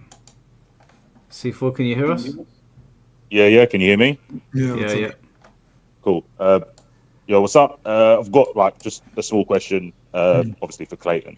I was going to ask, have you ever had a dislike for someone and then found out, or like later then changed your mind in terms of liking them? From my perspective, seeing the stuff that you've gone through, mostly in Dragon Ball, where a lot of people dislike you, but it's more because of your attitude and not the tech you provide. So they might talk shit about you, but the things you see when they respect you for the stuff you do in games, you don't see. So do you think there's a difference between someone, obviously the heinous stuff that people are doing about your health versus people saying that you're like narcissistic or arrogant? Is there like a difference in your mind? Is there like separating the art from the artist kind of thing or something like that? Yeah. That's a better way of putting it. Yeah. I mean, I respect, I mean, I can respect people. Well, in terms of me changing my opinion on someone, I can't think of me changing my opinion on someone, but certainly I've told many stories about people in the community that I think are great and good players, and I don't like them as a human being, but I respect them as a skill. Like, say, Elvin Shadow. Obviously, Elvin Shadow is still a top player. He's been playing for years. I don't respect him as a person for defending people like Dennis who joke about leaving me for dead, right? So, but obviously, legendary player, all that kind of thing. So, I mean, for sure, I have no problem. Someone has accomplishments. I don't have a problem saying that they've done something. Doesn't mean I like them as a person. As for me changing my opinion on somebody as a person, have I changed my opinion on someone as a person in the fighting game community? You know, I was, again, I told the story that, you know, I started winning tournaments really early on, right when I started, and people already started lying about me. So it wasn't like I was thrown into the wolves, so to speak, very early on, right? So I can't think of, I could say that maybe, maybe say, God, because I was so young, you know, I was going to tournaments, like I couldn't even drive till after reload, if you guys know what that is. So, I mean, for sure, let's say guys like Mike Watson and all these guys, like I remember, again, I was a kid, right? I mean, I probably had only started busting nuts pretty recently when I met these guys, right? So I was very young. So I remember being scared to talk to people. Like I said, when I first met Mike Watson, I thought I had to pay him to play me. I had no idea. And so maybe from a naive perspective, I was scared because these people were adults and I was a kid. And then I'm like, oh, these people are cool. But in terms of if you want me to say like, oh, fuck this motherfucker, then I'm like, oh, this guy's cool. I can't think of that ever happening per se. You know what I mean? You'd have to think of a story if you could think of a story that you think I'm forgetting or something like that. But certainly I respect, you know, but in terms of being able to respect somebody for skill, and just like I always say, anybody could beat me. Anybody could beat me in games. I feel lucky when I've been able to win, when I randomly sign on to play video games every now and then. But I have no disillusion about my skill if I were to try to enter a tournament. I'm sure anybody could beat me, and there's no competitive ego in that aspect. And I'm sure there's many, many great players.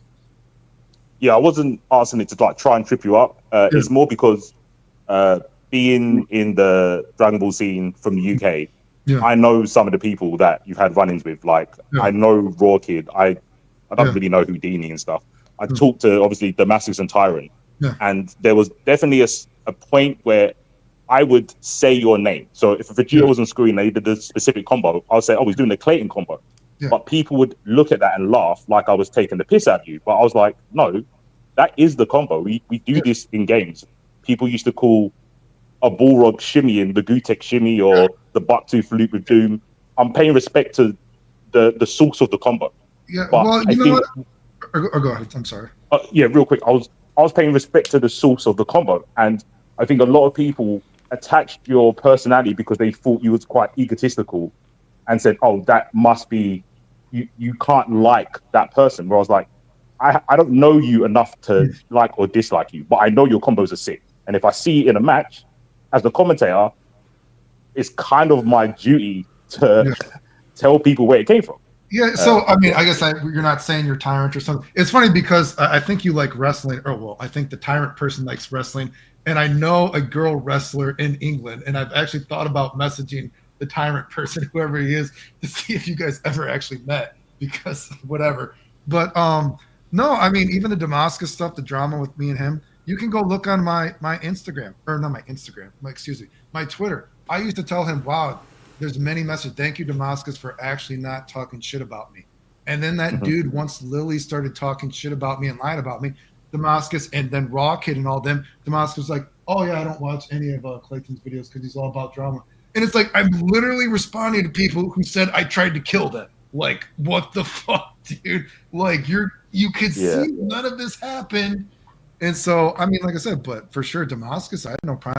And I was like, thank you, dude. I can go look it up on Twitter. Just like Obama's like, thank you guys for not talking shit about me. I appreciate it. There's many posts on Twitter about it. And then all of a sudden it was like, oh, fuck this guy. You know, and it's just like, well, you guys showed your true colors, I guess, right? So. Yeah, I think a lot of people in the, well, actually, no, I won't say a lot of people. There's some people in the FGC that they see drama and they automatically assume the person talking about it is a bad person. I'm not one of those people. I think it's interesting that you've got someone who does tech and talks about the community. I find that more interesting, where, a lot of people see a topic that's negative and go, that person's negative, and then like write them off. But I just wanted to know if there was anyone that you've kind of changed your mind on after finding out more information. I mean, again, I cannot recall having someone that like, oh, I hate this motherfucker, and now we're friends. But, you know, again, I'm so far away from the community. I generally don't interact with people in that way. So, I mean, unfortunately, I can't tell you for that. But, I mean, I have a lot of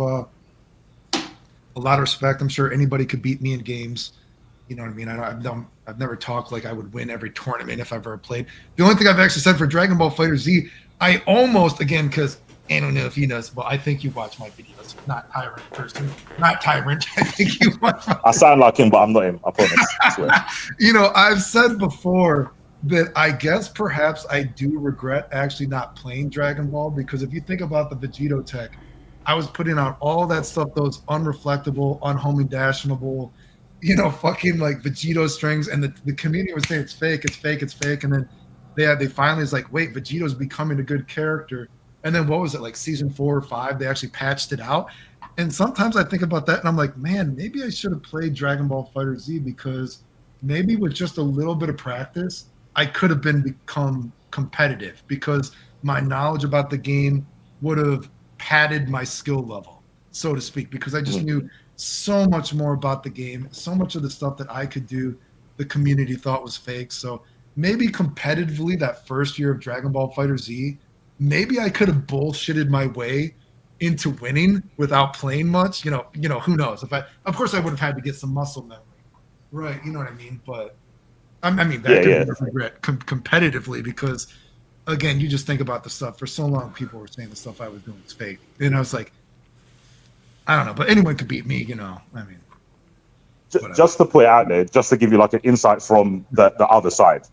Again, it doesn't bother me. I don't give a fuck if someone's arrogant or got, you know, pride in what they do. But a lot of people, even though I've heard you say stuff like, oh, I don't pretend to be the best player and I won't win all the tournaments, but people will pull out stuff that you said like, oh, I entered this Card of Revenge tournament on a broken pad and I still beat this player. I think it's comments like that. Obviously, you might not care about what other people think of you. It's to them, it's like, well, this top trumps you saying that you don't win a tournament, and they focus on that part, which they kind of cling on to say that you're a bad person.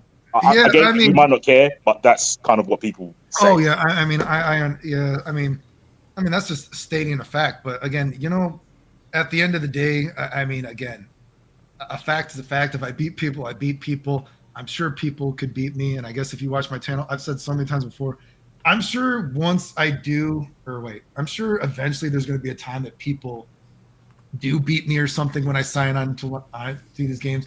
But I just know the first time I lose, that they're going to be like, yes, we finally beat the evil Clayton. You know what I mean? Like, these are the real like narcissists that their like whole lives are dedicated to beating the boogeyman or something like that. I mean, it's just, I don't know. I guess people, if you're saying like it's a humble brag, I guess it's like a humble brag, but you know, there's no disillusion. People could beat me. Tyrant, I'm sure not Tyrant, I'm sure you could beat me. The only thing is I just say, dude, when I'm putting out these tech videos, if I didn't want people to do the tech, why would I put it out there? That doesn't, argument done. It doesn't make any sense, right? Just don't say that it's fake. And then once you can do it, you take credit for it. Like, that's just so lame, right? Like, even, how about this? Not tyrants. How about this? I don't know if you're going to answer this question. I don't know if you're going to answer this question. See, here's the thing. I'm like laughing about this when I say it. You know what I mean? Not saying fuck you or anything like that. You got a job to do. You got money to do. But when you not tyrant in Damascus, you guys didn't do this, whatever. That Bandai Namco stream when everyone was saying, let Clayton do it, let Clayton do it. And then not tyrant, not Damascus, like, oh yeah, the Bandai Namco stream isn't working. You know what I mean? That was pretty shady. That was pretty shady. Yeah, I can talk about it because I had nothing to do with it. So I can definitely talk about it. I've got no power. I can't. I'm so minute on their scale of importance. I couldn't even whisper to Damascus to get you on. But I did say no one should be treated like that, especially when someone's clearly put in the work, not only to find the tech, but to explain it to people. Yeah. To not put Clayton on was disrespectful. And the reason I heard, not from Tyrant of Damascus or Bandai directly, but people saying he's too controversial. That's why they didn't want you in there. Yeah. I mean, I just thought that was crazy that the entire chat was like Clayton, Clayton, Clayton. And then I heard, oh yeah, the chat's not working right now. We'll get back. And I was like, you guys just did, well, not you, not Tyrant did it. I was like, not Tyrant and not Damascus didn't want to enter my name. And I was like, come on, dude. And it's like, you guys act like I'm a bad, dude, I've showed the pictures of me, dude. I mean, look at those pictures early that I showed the community. Joking about me on oxygen. Man, I sure do hope Clayton dies soon. And it's like, I mean, what do you guys think I did to you guys? I would say when you're talking with devs and corporate stuff, they don't care if you're in the right or wrong. They care about, is there any friction with having this person on? That's more what it's about. I don't think most people think you're incorrect in what you're saying. I don't think people think you're a liar, but what they do think is, oh, if we promote Clayton on this Bandai stream, there's going to be people that have such a massive hate boner for you. It's going to bring negativity to the stream. And the That's thing is, answer. Here's the thing, and I've said this before, and I'll say it again, dude. People act like, oh, let's say the controversy is Clayton hates LGBTQ people, which obviously is not true because I've constantly said I think that LGBTQ is supposed to be something good, but the community now uses it for something evil, dude, right? How many times have these LGBTQ people, we've showed that they are the ones that have lied about me for clout. I mean, the Harry Houdini dude and the Raw kid, they even admitted that none of it happened and that they just thought I did it. But come on, they thought I did it. Give me a fucking break, right? You know what I mean? Can confirm not tyrant. I talked to Rocket about it. I don't really know Houdini, but I talked to Rocket. I was like, what the fuck are you doing in that Tohan Discord? What the fuck are you doing? You can't treat people like that because you're the big boss. If someone found tech before you, you can't just start making shit up. I did tell him that. And he was like, oh, but you didn't see all the logs. I was like, I don't need to see the logs. I'm just saying to you, don't do that shit. Dude, don't try to dig and make stuff up to discredit someone if they found the tech before you. It's not. It's dude, and the thing is, I've showed that, and that whole thing was an hour or whatever, because I went through it. And I'm like, these guys literally, Raw kids posting, oh, it's a down, up, it's another fake bullshit glitch combo or whatever. And the whole thing is, I remember the reasons that they tried to say was proof that I tried to get gay people to kill themselves is because I made that offhand comment, and I'm like, man, these guys are going to die of salt poisoning soon. And they tried to spread this, see, Clayton wants gay people to die. And I was like, I said you guys are going to die of salt poisoning soon. That was your thing, that I tried to kill gay people. And I was like, come on, this is absolute nonsense, dude. And it's just like, what's the point? And here's the thing. I don't play. You don't need to be insecure because I'll say it again. Raw Kid, I'm sure he would destroy me. And if we play Dragon Ball Z. Houdini, I'm sure he would destroy me. Maybe Buttmonger would destroy me. Anybody could destroy me. I don't care because I don't consider myself a competitive player. I'm just trying to do tech because that's how I can still enjoy video games without being in the community like that, right? So, I appreciate you. I appreciate you, not Tyrant, basically admitting that, yes, you guys were not allowed to say my name and the chat was not broken. You know what I mean? But that just goes to show you, it's like, you got dudes laughing about me dying. oh, it's so funny. Let's Yeah, post no, it fuck fights that. in our option. And it's like, what did I fucking do to you guys? You know, it's just like. Yeah, I'm not even talking about them people are way too far gone. I'm trying to talk about the slightly reasonable people and why they might have a problem with you. But obviously, you're not here to be liked. You're here to put your tech out and shit. So yeah, that's all good. It is what it is, you know. But no, I've never. I mean, to my knowledge, I'm looking at you, motherfucker. I can't see you because it's not you. To my knowledge, I haven't heard anything bad about you. But you know, Damascus for sure. I mean, I was shouting him out. I told him thanks. I told him thank you so many personally. I personally told him, message him so many times. Thank you for actually not lying about me. And then right when people started lying about me, he just threw me under the bus. It's like, oh, I never watched your videos. I don't know anything about you. And I was like, bro, like, so I don't know if you did that. Fuck you if you did. But Damascus. Hey, I'll say that. Shouts to all the shit you did for Dragon Ball. I'll happily say I've got a lot of my commentary came from your combos. If I saw a combo that you did first, I can say, oh, that's where I saw it. That's what I do. If Shao did a combo, like a freezer combo, and I saw it, I'll say, yeah, Shao did that like however long ago. So yeah, I've got no problem with saying that. So I mean, that was weird. And like I said, I did thank him earlier. Like Zhao was one of the few guys that when people were lying about me, and I've showed before because my channel was being flagged. So even if I wanted to make money, and I've showed this before, that first year Dragon Ball Fighter Z, if you go off of my analytics, even with my videos not being shared, I lost probably $10,000-$20,000 because all my videos were flagged, so I couldn't make anything. You know what I mean? And Zhao actually messaged me. I think Zhao donated $200 to me. And he's like, hey, a lot of my Dragon Ball stuff is from you, and I feel bad for you. And so Zhao actually gave me like $200 out of his own money. He's like, I feel bad that your channel's being flagged like this and everything. So shout out to him for being one of the few people that actually shouted me out and like didn't lie about me. So yeah, I respect your combo videos and the drama stuff because someone has to do the dirty work. There's a lot of nasty people in the DBZ community, and you're one of the few people that keeps receipts. Okay. I'm too lazy to do that, but yeah, people like Seph and Lily. Yeah, it was all rumors until someone had it all down. Okay, not Tyrant. Can you say? So people apparently knew that Lily was doing this stuff the entire time. They said. I am not one of them people. And if I knew someone that was hiding that, I would not know them. Yeah, okay. I'd make sure I would not hang around or be seen talking to someone that would hide some information like that. Yeah, because that was weird that people were like, oh yeah, we've known that Lily's been doing this for a while, but we were protecting the community. It was like, yeah, to me, they're redacted people. They don't exist to me. If anyone's hiding that, absolutely redacted. Yeah. Shit's weird. Dude. Just for the people that don't know what they're talking about, there was a player called Lily having sex with their dog. Yeah. Just for anyone that's just come into the stream, and apparently the Dragon Ball Fighters community were protecting them to protect, was hiding it to protect the community. Yeah. Which is not Tyron. I thought not Tyron didn't protect her. I don't even like see. So here's the thing. I mean, that's the thing. Even the Damascus thing, like, okay? So I understand it's controversial, so you had to pretend that the chat was broken. But why would Damascus start posting on Twitter? Oh yeah, I've never watched Clayton's video. I don't know anything about him. Like, you realize that makes me like look bad. Like, why would you?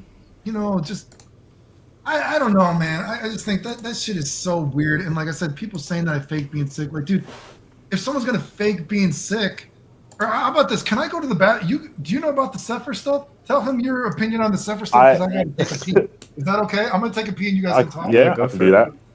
Is that cool, Mike? Yeah, go for it. I think Clayton said most of it, but this Sephr guy came into the scene super late, probably like 3-4 years into the game, and basically used to go through VODs of top players and break down what they're doing. Got a fairly good following, I don't know, 30-ish people on a regular basis. Then all of a sudden they started doing charity streams saying that, oh, I live in like a room and I have to pee in a bottle. I'm really like down bad. So people started donating to him. And I don't know who did the research, but someone found out that they made multiple accounts on different platforms. So like Reddit and Discord.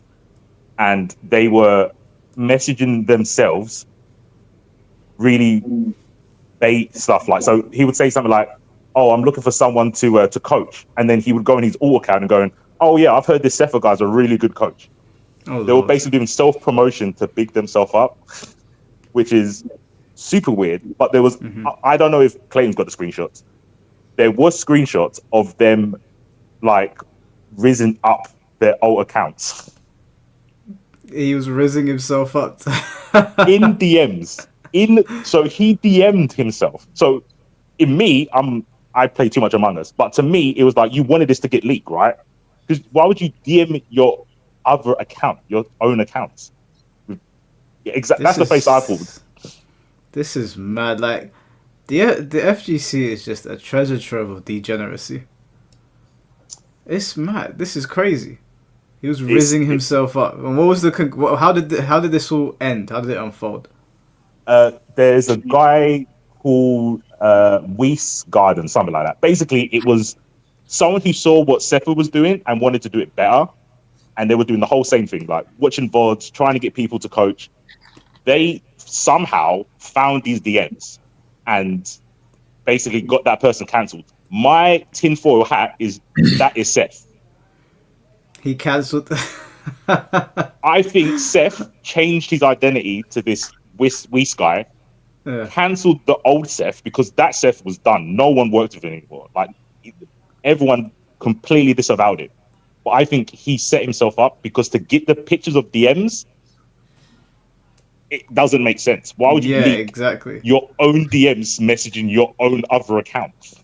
Okay, I don't think I heard this, but wait, the Weiss guy is another LGBTQ guy that lied about me, right? I just walked in from taking a pee. Right? I don't know if he lied about you, but he basically went after Bum. Yeah. Okay. He went after Bum for some comments he said, talking about a chick that Who's Bum? You know what? Actually, okay, so I don't know. Bum 613, the streamer Bum, not a Bum. I thought you said this guy went after someone's bum. Okay, so you know what? Actually, that's okay. How about this? Not Tyrant. If you could do some some investigation work. Now, okay, I could try. What's your wrestling name? Do you have a wrestling name when you wrestle? C4. Oh, That would be my wrestling name. Okay, bring yeah, explosive. So C4, you could do some like investigating.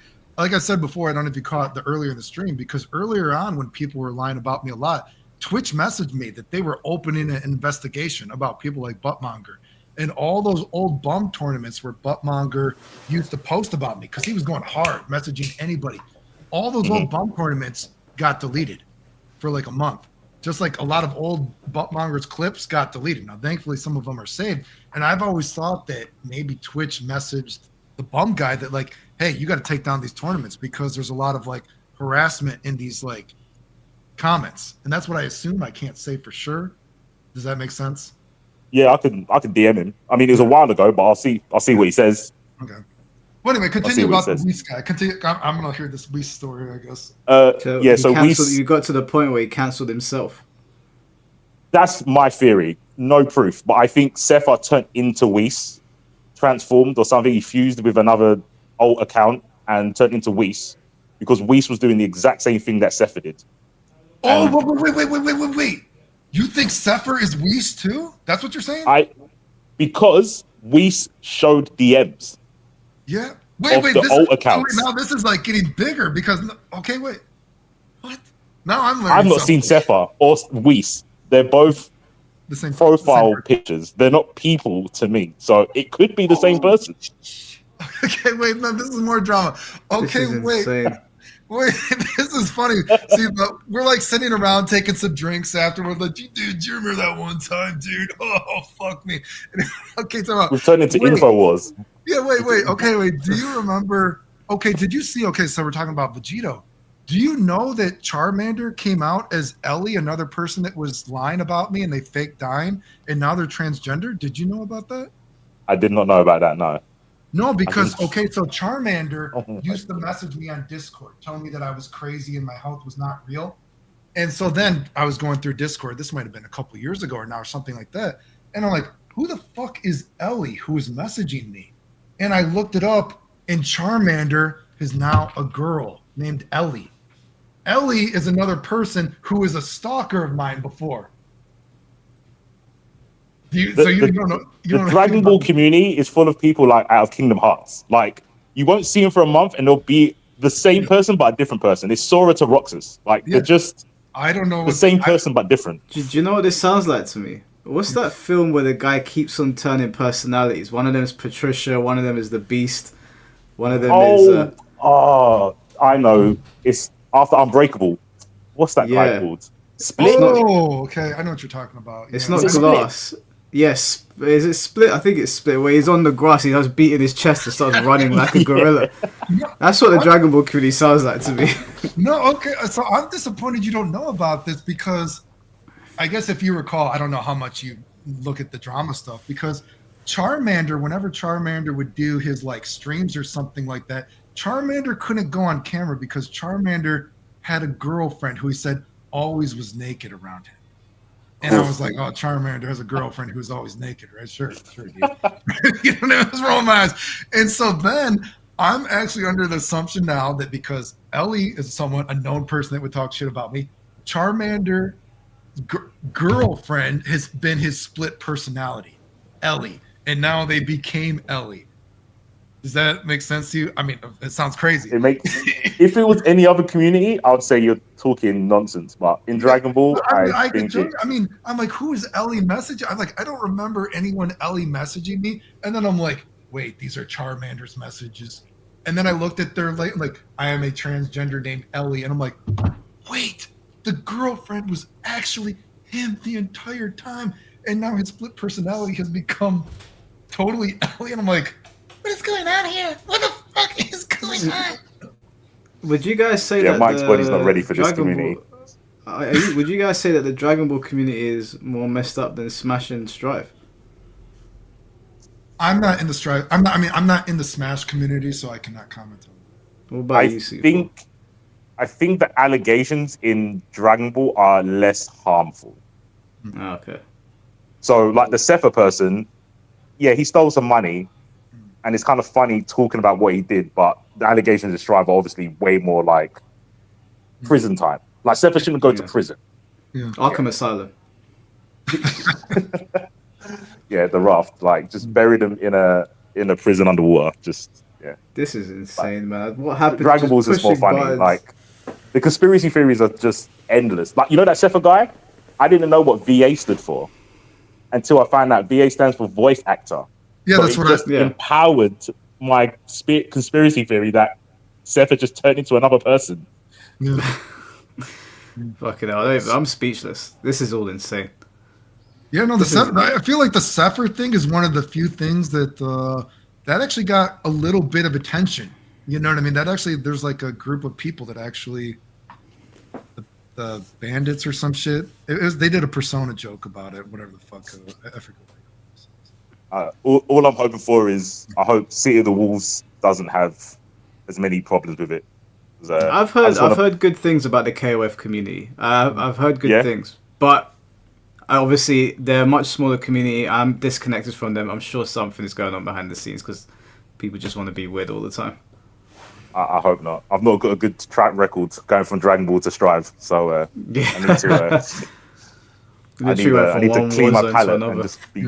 Yeah, I don't want this stuff. I mean, it's funny to look at, but it's undefendable. So yeah, I just talk about Dragon Ball. I can't be. You'll never see me in like a Dragon Ball Discord or anything like that. It's just I can't. Yeah, my mum would be disappointed with me, so I just can't hang around with them people. That's a damn shame. Dragon Ball's such a cool franchise, and you've got these wackos attached to it.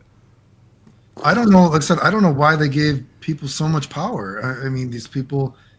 Just virtue signaling again. I'm gonna say it again. The LGBTQ is supposed to be something for good, dude, but they've used it for evil. This clout shit, virtue signaling, and then you've given like the keys to the asylum, whatever that phrase is, right? You've given these people don't deserve the power that you're giving them, right? I mean, give power to the community, to the people that have actually accomplished something or actually have the good of the community in mind. For sure. All right, I'll jump off. Thanks for letting me on, Mike. Good talking to you, Clayton. Yeah, thanks for that. See ya. Yep. See you there. Okay, well, you know what? I am glad that happened because I've always said you don't know. They used to do these Bandai streams, and whenever people would start saying my name, like, "Hey, why don't you guys have Clayton?" Oh yeah, the chat's broken, and I was like, "Motherfucker." I actually did know about that. Actually, I was aware that your name was brought up. I didn't know that they said the chat was broken, but I was aware people brought you up. All right, we got one more caller, I think. Okay, yeah, we've been doing it for a while, and then we'll go. Okay. Yeah. Hello, can you guys hear me? Yeah, what's Yeah, up? we can hear you, bro. Okay, cool. Very quickly, just wanted to add, Smash is the worst community. I would know because I was in there for 10 years. Oh, damn. It was a common joke after COVID that if you were a pedophile, that was your Zenkai boost to becoming a better player. Oh my lord. No, because like seriously, so many of the top players in the world, like top 10, top 50, top 100, they were all outed. Some for things you should be banned for, but aren't like criminal. Like, you know, if you are touching someone and they say no, obviously, like, get the fuck out for the time being. And then there's the actual groomers and coomers, if you will. Yeah. But yeah, a lot of them were up there. It's a little shocking. I've met some in person. Some of them are my region. I never would have expected them to be that way. But that's not what I wanted to talk about. What I wanted to talk about was super early in the stream, you guys were wondering what even is the appeal to Rooflemonger. And I used to watch him. I'm not subbed to him anymore. I'm still subbed to Clayton. Oh, thank you. I appreciate it. Yeah. The appeal is he makes like very surface level guides that almost feel hand-holdy. And if you're completely new to a game or even new to fighting games, it's like the best approach. Sure, they're really long, a little too long, but it really does feel like that one good friend is sitting next to you and holding your hand and telling you exactly what to do and why it makes sense. That was the appeal for a lot of people, myself included. Go ahead. Sorry. And then, you know, if you watch a stream, you kind of get disillusioned because you see his real personality. So that's what happened to me. Oh yeah, well, you know, I've said this before too. I actually think you should. Well, I think you should. I say that loosely, but let's say I think you should watch Rooflemonger. I think you should watch anybody you want to. I've never told anybody to not watch Buttmonger stuff. Please show me a video where I've said don't watch Buttmonger. You can watch anybody that has talked shit about me because I think, you know, like you said, it's like a friend next to you. A lot of times when you listen to content, it's just like, you know, it's an easy listen to. Sometimes I don't do a lot of fragrance stuff, but, you know, sometimes background noise. I'll listen to a fragrance review, right? You know what I mean? I've never told anyone to not watch any of my haters, right? Because I know I'm not everyone's cup of tea. I ramble, blah, blah, blah. I swear every sentence, right? You know what I mean? And people are going to cover stuff that I don't cover. Like, you know, I do bigger deep dive videos, you know, big game theory videos, right? You know, so there's got to be an audience for everybody. But I just say, like, dude, just know this actual person that you're supporting. If it's just background noise, sometimes we like listening to someone in the background. Everyone does that. You know, we all have hobbies that we enjoy. You know what I mean? But just know what these actual people are about, right? And know that a lot of the info that they might be trying to give you, they don't actually have the credentials for it to be real. I guess, does that make sense? Oh, absolutely. I'm not sure if he ever claimed to have those credentials. I wouldn't know. I'm not too invested in his content. Yeah. But for me, it always just felt like any help is helpful, if that makes sense. Yeah, no, and I respect that. I mean, again, we've talked a lot of shit about him, and that's just a fact. He's an evil motherfucker. Oh, okay, that's why I don't watch shit anymore. Yeah, but, you know, if you listen to him as background music, you know, so to speak, I mean, that's up to you. I can't control that. And if that's what you want to listen to, sure, just know that a lot of the stuff he says is actually not going to be a fact. You know what I mean? But I can't control you, just like some people watch Maximilian. You watch whoever you want, right? I mean, we all have our own lives to live, so. And I think because his content is so much more approachable than a lot of other guides, even though there would be more, I'd say, higher quality guides out there, they're nowhere near as digestible and approachable as his, and that's probably why his channel is as large as it is. He's hit that sweet spot in the algorithm where people watch see him in the recommended and they click it immediately, even if they have no intention of playing that game. Oh yeah, and well, the thing is, I mean, how did he get so popular? Event Hubs promoted him so hard, and he would go in the comments. Oh, everybody gets a push. Yeah. So it's like, you know, I've never had that. I've never been able, like, people haven't been pushing me. Like, that's why I've said this before. You have to think about all the tech that I've done in video game stuff that, you know, I've done more tech for fighting games than probably anyone else will in the history, right? And every time I put out a video, I got to make sure I put out a video that it's brand new tech, right? Because the community's automatically going to talk shit about me. Like I'm constantly, I'm dying, right? You know what I mean? I got to put out the craziest shit all the time. But so many of these other people, they get promoted for doing nothing. I've talked about Desk. You know, I'll throw some shade on Desk or whatever, right? You know, Desk, if you want to give Desk credit for, let's say he's the greatest executional guy ever. He showed himself doing one-handed combos, right? Impressive. Admittedly impressive, right? But he gets credit for tech stuff that isn't even remotely true. You can look at the stuff. He's gotten tech for credit that you could go look at game facts that every kid knew. And I was a kid growing up during Street Fighter 2. Everyone knew this. This isn't new tech, right? But he gets pushed by certain websites that of course he's going to get more people, right? It doesn't matter if it's true. Buttmonger, I don't know why he has all those friends at event hubs, but they push them for stuff that is not even true. And when you're, you know, in the limelight like that, so to speak, you're going to get more and more people, yada, yada, right? So, did he ever claim to like make up some stuff that he's found, or is it just people are saying, oh, I learned this from Rooflemonger, it came from him? Oh, I mean, well, I know he's made up stuff about my health, etc. You know, and I know he posts tech and he doesn't give credit to other people, right? Okay, that's what I was looking for. Yeah, you know, for sure, right? So, I mean, just, you know, if people want to watch him, again, I don't control you. People can watch whoever they want to watch. Again, people want to say I'm a narcissist. Please go show me the Rooflemonger videos where he's like, you should watch Clayton. You know what I mean? I'm not one of those people. I don't control you. You can watch whoever you want to watch. Watch my haters, because I can tell you in terms of like deep discussions about a fucking fighting game on a deeper level, in terms of finding tech, no one has done what I've done for fighting games. So I'm not afraid. So go watch my haters. That doesn't bother me whatsoever, honestly. I think at the end of the day, you should watch what you want to watch, but yeah, for sure. Support and who you promote, that's something you really got to stay conscious of. Yeah. And I'll say this as too, and I've said this to the Smash community. I'm one of the few OGs though that I do think Smash is a real fighting game. You know what I mean? I think that Smash gets shitted on by some other OGs, but I think Smash, from what I've seen and from what I understand, Smash is actually quite the skillful game. I think there's actually a lot of quite skillful executional techniques and all that kind of stuff, from what I understand. Is that correct? Coming from someone who plays platform fighters and 2D fighters, I think it speaks volumes that us platform fighters can transfer to a 2D fighter and do just fine. In fact, a lot of our greats have achieved something in 2D fighters. Like, I don't like bringing them up, but Leffen. Leffen's a prime example. Yeah. Hook Game God, right? And there's a couple others too. Well, whereas it's not the other way around. I can't think of a single 2D pro who has made waves in Smash. And again, why would they want to? There's no reason to. Yeah, so I couldn't tell you either, and but for sure, you know what, I respect. And I guess Tyrant was on, or not Tyrant was on. We're talking about respecting.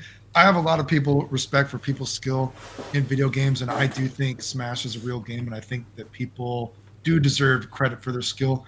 I am not well versed on the Leffen guy. From what I understand, Leffen is a bad person, but from what I also understand, that Leffen is a very skilled person in video games, and he deserves respect for his accomplishments in video games. I mean, TLDR on Leffen is like, if he had shut the fuck up and never opened his mouth ever, he would be beloved by everyone, and that's just facts. Anyone would probably tell you that. It's just he's like the definition of a cry bully. He's probably said or run some narrative for I don't know how many years, probably like 15 at this point. And it just keeps getting swept under the rug because he's great. And there'll be some publishers out there that make some fluff pieces on YouTube, and it doesn't sound like love, but I swear to God, every time you open Twitter, you're going to hear something about Leffen. But if you've been around the community as long as I have, you don't forget. Like, something that people don't ever bring up, and it's because he was canceled too for attempted pedophilia. Zero, who was the best player in Super Smash Bros. For Wii U, and towards the end of Brawl as well, if you want to give him that title. Leffen was pretty much the reason why Zero was going to kill himself. So I don't know these players. I know there was didn't Leffen make fun of that guy who actually was sick himself? He had like a penis thing. M2K. Okay, so Mewtwo King is also like another legacy player for Smash. Nobody can say shit about him. He really is just that guy who was good at all of them. There was an unsubstantiated rumor on Smash boards. This was like an old message board that people would shoot the shit back in the day before everyone just moved to Facebook and then eventually Twitter. There was old rumors about MTK. I think someone can correct me on this. The rumors were started by ESAM, who was another top player. Also, it wasn't just Leffen. It was other people too. Then. Yeah, it's a bunch of like he said, she said stuff. That's another thing I don't like about the Smash community. I don't know if it's like this for others too, but Smash and Strive are very high school fucking lunch table-y, and I'm not down for that. Same everywhere. Yeah, it's the same in the FGC. Oh my god, grow the fuck up. Yeah.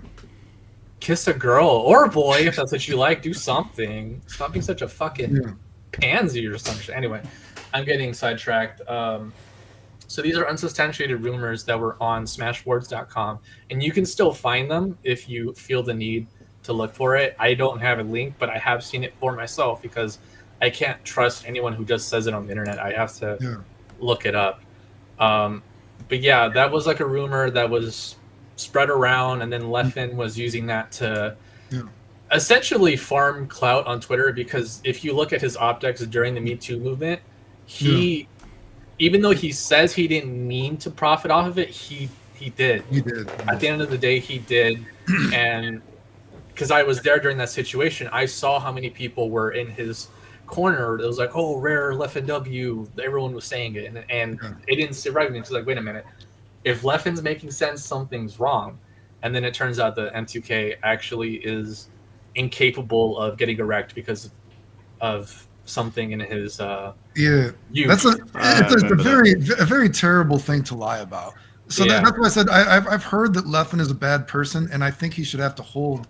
If you're a bad person, you should have to hold that. But again, separating the art from the artist, I do think he deserves respect for, his accomplishments in video games. But for sure, the people need to be held accountable if they do evil things as well, right? So out of all the things people get banned for, like, he has a literal fucking laundry list of things he deserves to be banned for. But he's profitable and he's enjoyable to watch, obviously, because like no one's actually listening to him speaking when he's playing a tournament.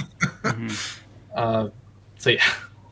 And I'm sure someone will probably track down the profile picture and talk shit on Twitter. I don't care. I don't use it anymore.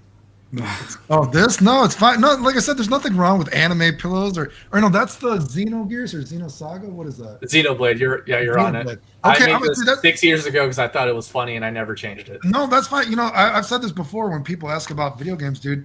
When I left the scene, like a lot of times I just did combo videos, but I played RPGs because I'm a nerd, or even all those dating games on my YouTube. I don't know if I look like it. That one, we had that model guy on, the thin guy. Whatever. You know what I mean? Whatever. Like, I'm a nerd, dude. I like dating games. I used to jack off to anime. I mean, it is what it is. You know what I mean? No hate for Xenogears. I'm sure someone's doing it right now as they listen. Yeah. Xenogears. I'm sure. Is she legal? Maybe in some countries she's illegal. Of course. Okay, so you know what? I mean, nothing wrong with. Yeah, I'm from Smash, but not like that. Okay. Right. So, I mean, the point is, there's nothing wrong with an anime pillow, I guess. Right. I mean, you do you, right? So. Okay. Well, thanks for having me on, gentlemen. I think awkward end to the conversation. Yeah, I think I've contributed what I need to. I'm sorry. I'm ruined it. Well, thanks for jumping on that. I appreciate it. Enjoy the rest of the stream. Take care, bro. Alrighty, so we've been on for quite a while. Is that about it then, I guess? Or Yeah, I've taken up enough of your time. I'm just going to read out the super chats that I missed, because I think some of them might have been for you. Okay. People like Michael, thank you for the $2. People like Roofle because his guides were hand-holdy. Yeah, very hand-holdy, I agree. We read that one. Thank you for your contributions for Dragon Ball FighterZ combos and tech. Even as far back as the beta, you invented sparking loops with Super Saiyan Goku, godlike. Thank you, I appreciate it. Thank you, Lucky Candy. And Castle Kingside, good show, boys. I'm out here. Shout out to the chat piece. Thank you, bro. I really appreciate that. Appreciate it. Alrighty, well, I appreciate you giving me the opportunity to come on here, and then again, my channel, I guess, Saishuu Kessen. If you just put in Clayton Chapman, that'll pop up, and I appreciate anyone that ever defends me, shouts me out. Thank you very much. Basically, and again, thank you for allowing me to come on here. And I think basically, you know what the best thing about this is, because it's not like a, well, I guess if more people hear the story, it's good too. I'm just glad that not Tyrants admitted that the Bandai Namco streams were not broken. They were just told to never talk about them. Yeah, that's some vindication right there. Yeah, because I mean, anybody that watched that knew that every time people were like, "Why aren't you having Clayton on?" And like, "Oh, the chat is broken again," and I was just like, "You guys know that's not true." Well, I'm glad that you got on here to tell your story, especially about what Roofle did to you. Considering the size of his channel, it's very easy for someone like him to try to shut people up. But he had his opportunity to come on here and talk and defend himself. He decided not to. I'm sure he's probably still watching. But at least everyone got to hear from your side, and they got to, because obviously you've been in the scene for a long time. So a lot of the people might be a lot younger than you, and they got to hear it. So I appreciate you coming on here. Yeah, and I appreciate it. Thanks for the opportunity, and later, everybody. Thanks, guys. No worries. Take care, bro. You too. All right, guys. That was Clayton Chapman. I had a lot of fun talking to him, man. Proper OG. I'm glad he got to tell his story. Pretty sickening things. What they saw. I mean, he had receipts, so it was undeniable, right? He had receipts. You shouldn't treat people like that, man. That's terrible. Now, I saw your comments. I saw what you lot were saying. I don't know Mike Watson. I've never spoken to him before. I used one of his clips a long time ago, and that was it. So, if I can get Mike Watson on here to talk, of course I will. That will be something, you know. I'll reach out to Mike. Maybe he'll just tell me to fuck off if I ain't coming on your stream. I don't know. But I definitely think someone like him is going to be very, very important for this, I guess, the direction that we're trying to take things in. We need to get some of these psychopaths out of here, man. Terrible people. Terrible, terrible people. But aside from that, tomorrow we'll be live streaming again. So we're going to have the Mortal Kombat African community representatives on here to talk about the African FGC and their experience of NRS and how they've basically been shunned from the pro scene. So if you're interested in hearing about Mortal Kombat from another side of the world and what they're doing over there of the game, that will be here tomorrow. But aside from that, thank you for all of the super chats. You guys went crazy with super chats again. I really, really appreciate it. I really do appreciate it. Thursday, there might be a live stream. I have to confirm with the guest. I can't say his name because I don't want to get anyone's expectations up, but I'll confirm with this individual. Arturo is going to come on here at some point, probably next week, because Saturday and Sunday I'm away from home, so I won't be here. I'll see if Arturo's free on Monday. But other than that, guys, I really appreciate all of you. Thank you all for making Clayton feel very welcome. And we'll get some more people on here very soon. So everyone have a good evening. Take care of yourselves. And peace.